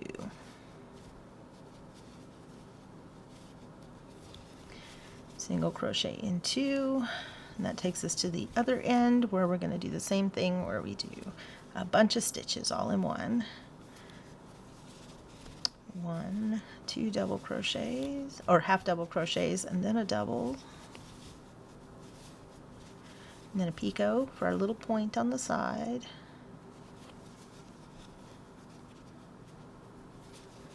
And then the last stitch we do a double. And see, it looks like it's got a big hole there until we put these other 2 half doubles, and it closes it up pretty tight. And then slip stitch and fasten off. And this one I'm going to give it quite a long tail because I want to sew the nose also.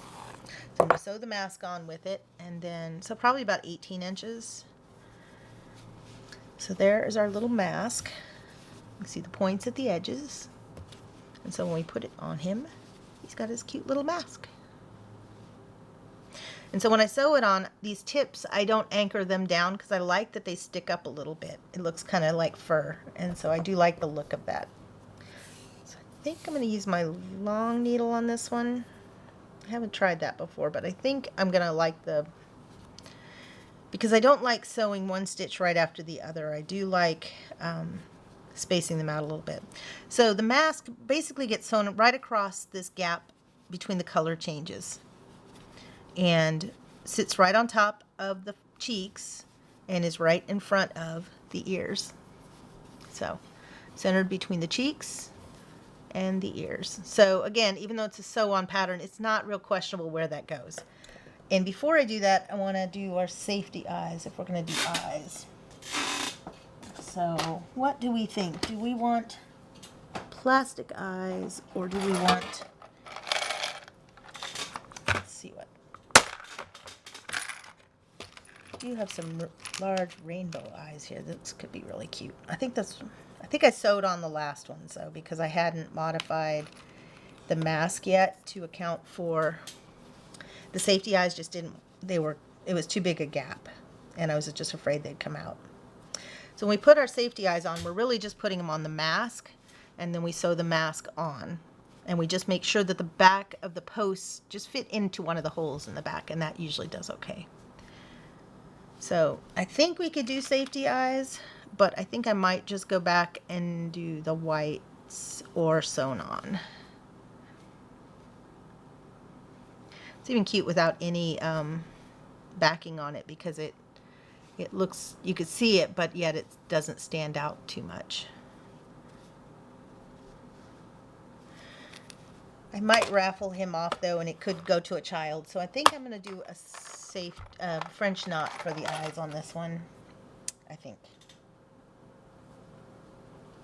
Because also we can show that technique, which is cool. So speaking of sewing pins or marking pins, I'm going to grab a couple of those to hit, because I do like that for holding the mask on. I've been known to use bamboo knitting needles or kitchen skewers for this too. So basically I just want to center it on the face and between the ears, sitting right on top of the cheeks, and just pinning it down a little bit just so it holds it in place while I get started. All right. So we have the mask held down where I want to do it. We have our starting yarn. And so basically all I do is I go kind of back one stitch and then forward a few. And with plush yarn, you don't want to pull hard, and you want to pull in the direction of the yarn because it will fray more. And you can see how it's pulling out this white stuffing because we stuffed it with white there. And that's my other tail. Okay. But I don't like that it brings out all this white stuffing, but that's okay. We will take care of that later. And so then I go back one stitch and just come out to the side a little more. Because you don't have to sew down every single stitch to make it stick down, because there's no stuffing behind the mask or anything. Right, so this corner here, we're not going to really stitch down, so I'm going to go back like one stitch and then come up on the other side of the tip of the... These long needles are great, but it's pulls off every time I pull it through. I'm sure there's a skill to that. Red safety eyes would make a fun evil Jimothy. I think that's going to happen. There will need to be an evil Jimothy. Or just one that's had enough of the world right now. All right, so then this one, instead of going to right here, I'm just going to kind of go in the middle and then up over here.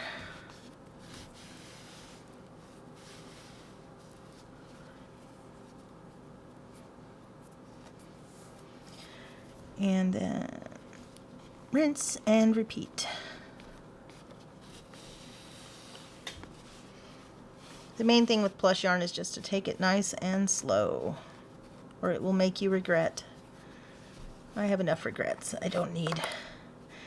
And so if we were using safety eyes, the main thing would be to make sure the safety eye backs are really pushed into the into holes in the body behind it. So I will take a crochet hook or something and even make that hole larger so it really seats well in there, because you don't want it to stick up. And so what I've done too is, if I was doing safety eyes, I might put a stitch or two across this way too near the eyes so it holds it down so they don't pop up at some point.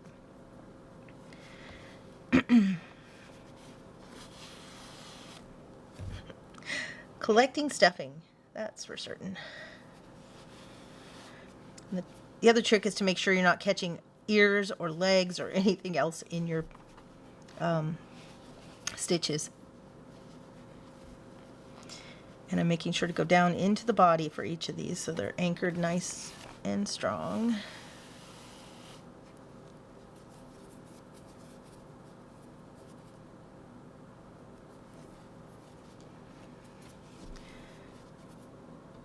And that is one of the reasons that I like doing patterns on stream, like doing red safety eyes for evil Jimothy. It's something that I might not even considered, and yet it's adorable and will have to happen now. But it's just so much more fun to play as a group and to come up with ideas. It's just, I don't know, it's just more engaging.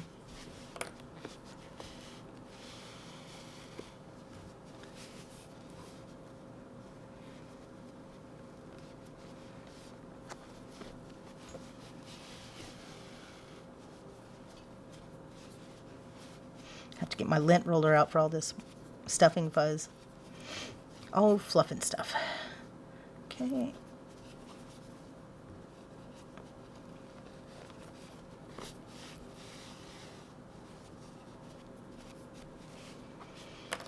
All right, and we are almost done. I like to end near this other tail. I'll show you why in a minute, because when I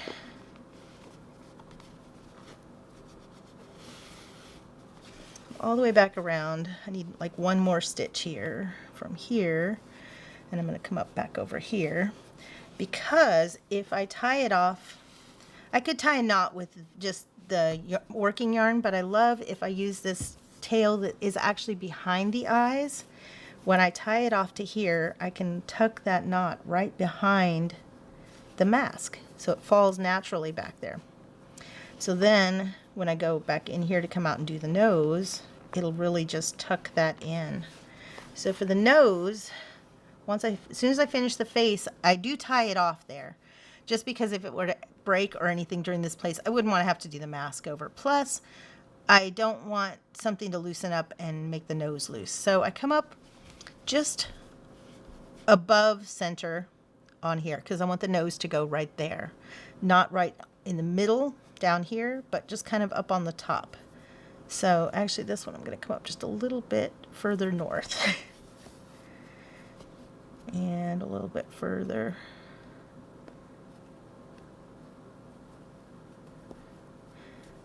There's usually a sweet spot that I like to be at. Nope, that did not do it.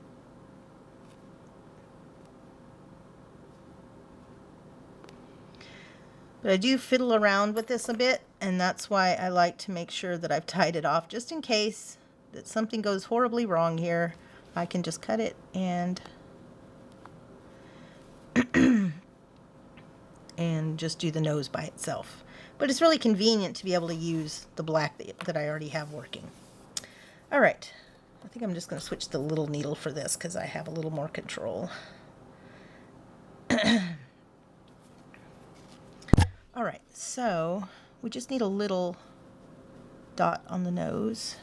So let's see if we go there. Usually I just go 3 times.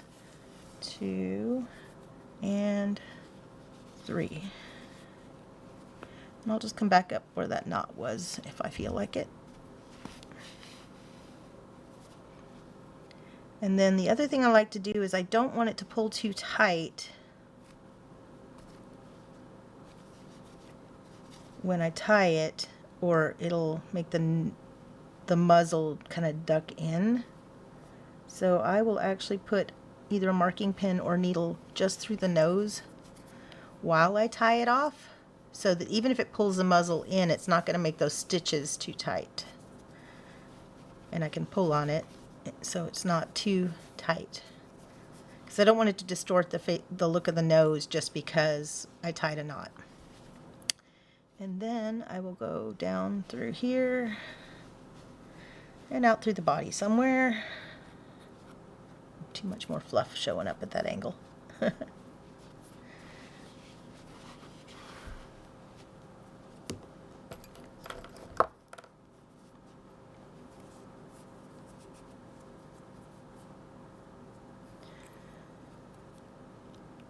Yeah, I can't recommend it enough. Even there's times when I'm like, well, do I really need to stream? I mean, I'm not making money at streaming. I'm not, but it does bring me new people to my social medias, and it just gives me that rubber duck to talk to. You know, that person that keeps me on task and gives me ideas. And I don't know, it's just been fun.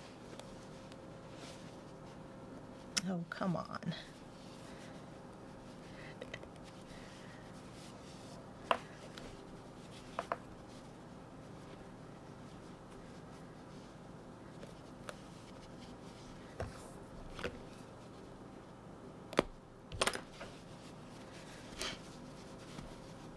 Okay, trim the last one.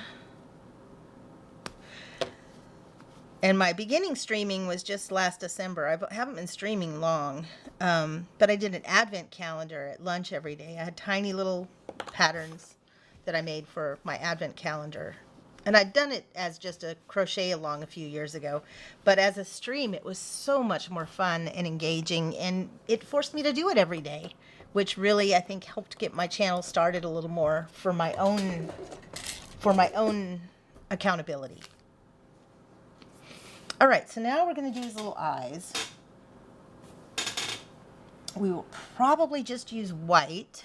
This fuzzy yarn. Hi, Quinn. Are you trying to blend in with Jimothy? Yes, you've taken a good nap over there instead of intruding, but I will give you another Catzilla moment. You have not interrupted stream nearly as badly as you did in March. In March, for some reason, she intruded 44 times on stream, and I don't stream that often. So it was quite impressive. All right, where to put my needle? Quinn, are you sitting on my yarn needle? You are. Okay. All right, so we'll switch from black to white. And I am not perfect at French knots, especially with plush yarn, so we'll see how this goes. I do want to mark where they go, though, because it is tricky to make sure they line up if I don't. That looks pretty even. Maybe this one up just a little bit more.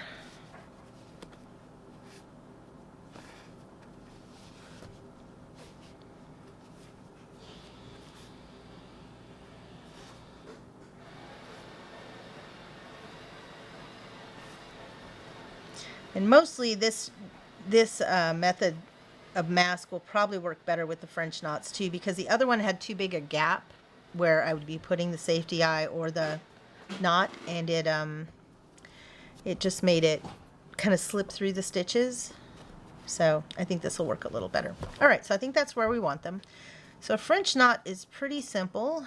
It's just a little more complicated with plush yarn. So I come up from somewhere in the body to do it, and then I'll pull that out. And so basically I leave a little bit of a tail there, and I hold this end of the yarn, and it's not unlike how I tie off my stitches where I wrap it around the needle a couple of times, but I'm going to do it 4 times. And then back pretty much in the same spot, but I'm kind of going to go catch one extra thread just so it doesn't disappear behind it. And then I'm going to come out in the same space I went into. And that's where it gets tricky with the plush yarn, because you got to kind of hold that knot while you're doing it, and it wants to, and the plush yarn sticks a lot. Yep, I lost. Well, no, there it is. See, it doesn't have to be much, just a little dot of an eye. But if I need more, I could always come and stitch over it a couple of times too, I think. Because I think the French knot is the right way to go, but it also, with the fuzzy yarn, I think it just disintegrates a little bit.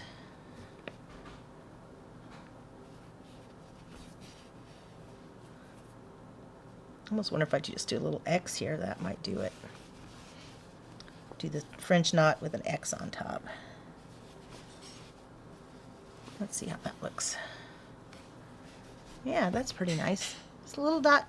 That's all, really all you need is just a little dot. And then I will tie it off without pulling it too tight, because I don't want that eye to disappear into the stitches. And this is where I'll do that later. Let's grab another piece of white. Because I find this is easier if I have a long string to play with.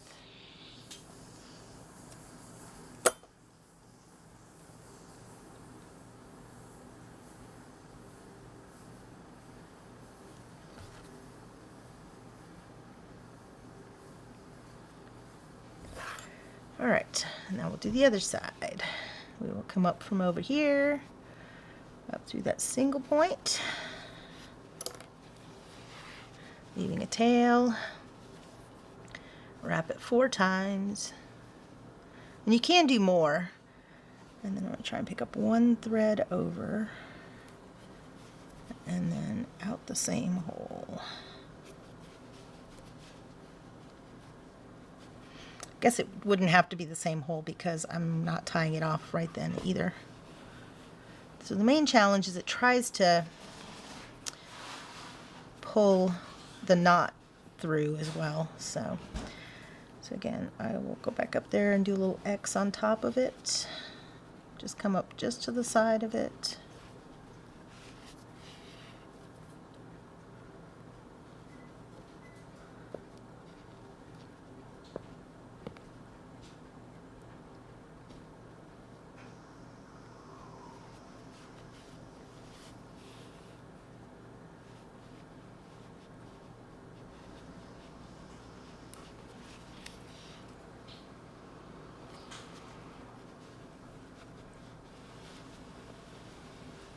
All right, we'll see how that worked. This is how I did the eyes on the Jimothy that I got auctioned off this last weekend, or this weekend, I guess. It got auctioned off for $100, so clearly it works. So it was at a family adoption camp, and so I donated one for them to auction off. All right, so now we just need to hide our ends. And Jimothy is done, unless I want to add more cheeks. I might show how to add more cheek frills, just because I think that's a fun thing to do. And with the plush one especially, I definitely like a little more cheeks. But I'm not sure I want to change the pattern to account for them, so we'll see how that works. So maybe just showing how to surface crochet them on if you want more of them is a nice technique.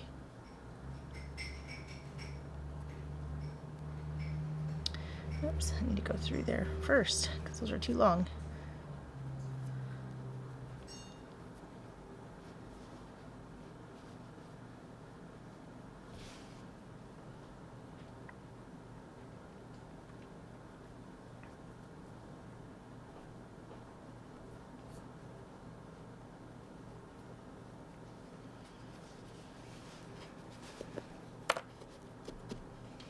Definitely gonna need a lint roller. This guy's covered in fluff. Pretty good when he's self-inflicted and not even, I can't even blame the cat.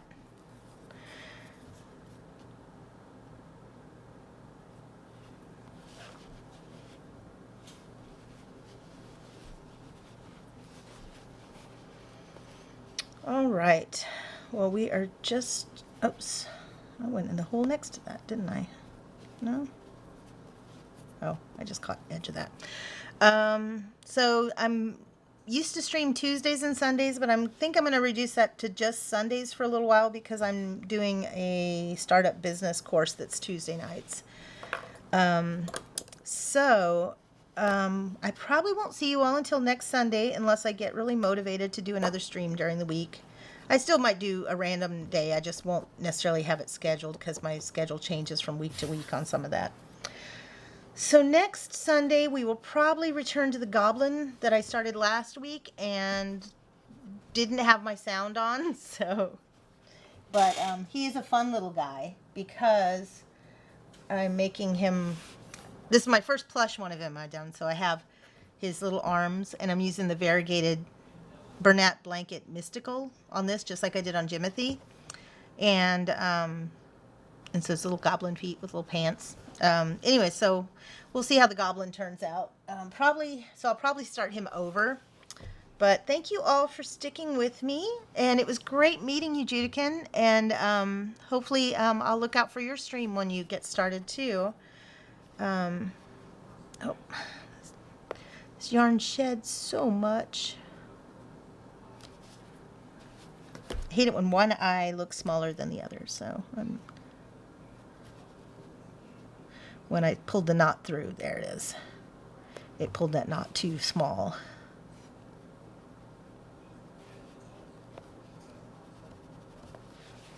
There. Now his eyes look better.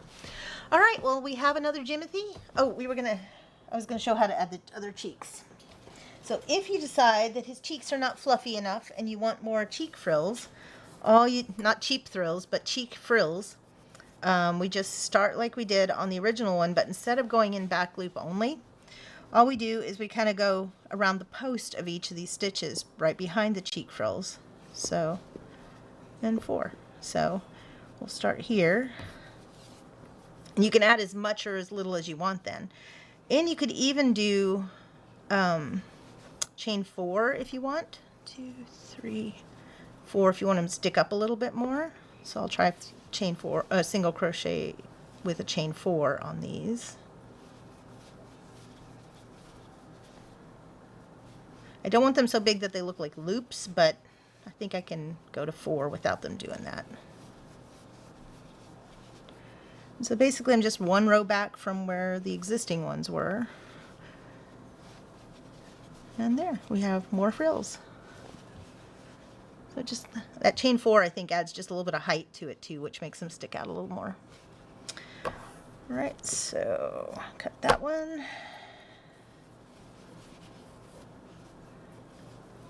And then the same process will apply, just going one stitch to either side and anchoring them into the body. And so I'll do one more over here, and then we'll see what finished Jimothy looks like. Hey, Tanager Plumage. Thanks for joining us. We're just finishing up our plush Jimothy. The free pattern is available on my Patreon if you want to grab it, but I would suggest doing it later today. I think I have one small, well, no, I guess that change has already been made. Actually, yeah, everything's good on the pattern. Oops, I don't want to chain there. But you can make your own Jimothy. And so on this side, we're going to go around 1, 2, 3, 4 posts. This one, 2, 3, 4, yeah. We're just going around the posts and adding a little more frills to Mr. Jimothy's cheeks here. Jimothy is our local Seattle cryptid. I guess he's not a cryptid anymore because he's been found. But he's got short spine syndrome, and so he's this little roly-poly ball of fluff and adorability and the hope we didn't know we needed here. He's cheered us a bit. And so I am making fun little Jimothys because everybody needs a little Jimothy to make you smile. All right, so that's the other cheek, and then just, where did I put it?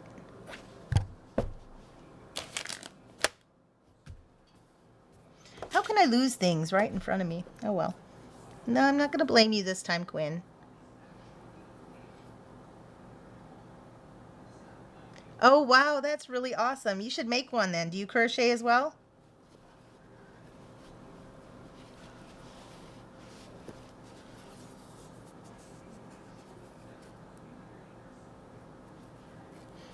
And I'm going to be printing him up as, I'm going to be printing up zines and stickers coming up soon because I'm going to go to Rose City Comic-Con in Oregon in a couple of weeks. And I don't want to make 100 Jimothys to sell. That's just too much work. But I can make 100 patterns and then everybody can make Jimothys to sell. And that's more fun to me. I prefer to make patterns than product because I'm old and that's really hard on the joints. To be crocheting that much. And he does sell well because this plushie, like I said, auctioned off for $100. So that's not nothing. That is a nice proof of concept, I guess. Because even though, you know, because he takes about 3.5 hours to make. Let's see, what time is it? 9. Yeah, we started at 9 and it's 3.5 hours. And that's on stream, and I pulled it out and recounted because I can't count on stream apparently. But a 3.5 hour stuffy that can sell for even $60 or $70 is actually a decent price point where, you know, making a plushie that can't even sell for 30 is not really an hourly wage. And so I like finding something that actually can justify the cost of the yarn and the time that goes into it.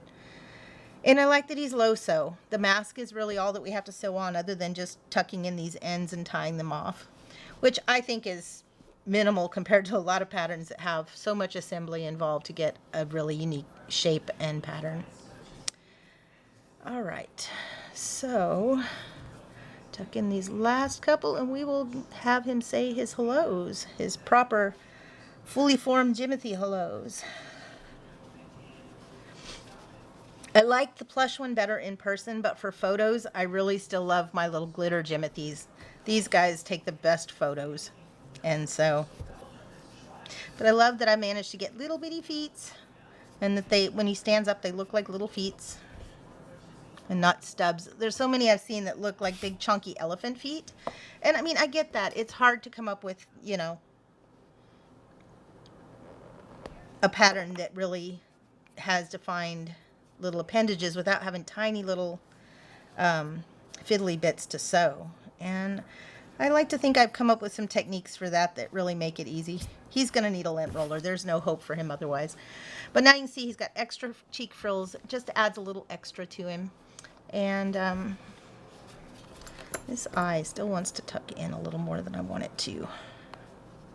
I might have to go add another little dot on top because I think I tied the knot a little too snug. So we'll see if that stays or not.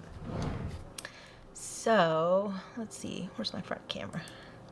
So again, thanks for joining us, and me and Jimothy, we say hi, and you can see life-size scale where he's at. You can see he's got his little ears, his cheeks, his little toes. I do like how the little feet, look like, because it needed to be. And then he's got his janky little legs and his little waggy tail. So hopefully you guys love him as much as I do, and feel free to go grab a pattern up on my Patreon. If you have trouble getting the link, just message me. And if you don't want to join a free Patreon, reach out. I'm happy to send you a copy. It's just the easiest way for me to release all my patterns kind of in the same place. I'm also working on a book of D&D inspired critters, so I think I've got about 12 patterns of those done now. So just going to start book layout soon. So if you want to test any of those patterns for me too, I could really use a lot more testing before I go to print. I'm so paranoid that I'm going to have counts off that I've just assumed were fine because I made every one of them. So. And I make dozens of them, but I can still have a bug in there that I don't realize. So again, thank you all for joining me. Hopefully I'll see you next Sunday, if not before. And you take care, and hopefully, you make your own Jimothys. Hopefully he makes you smile either way. I'll talk to you guys soon. Bye.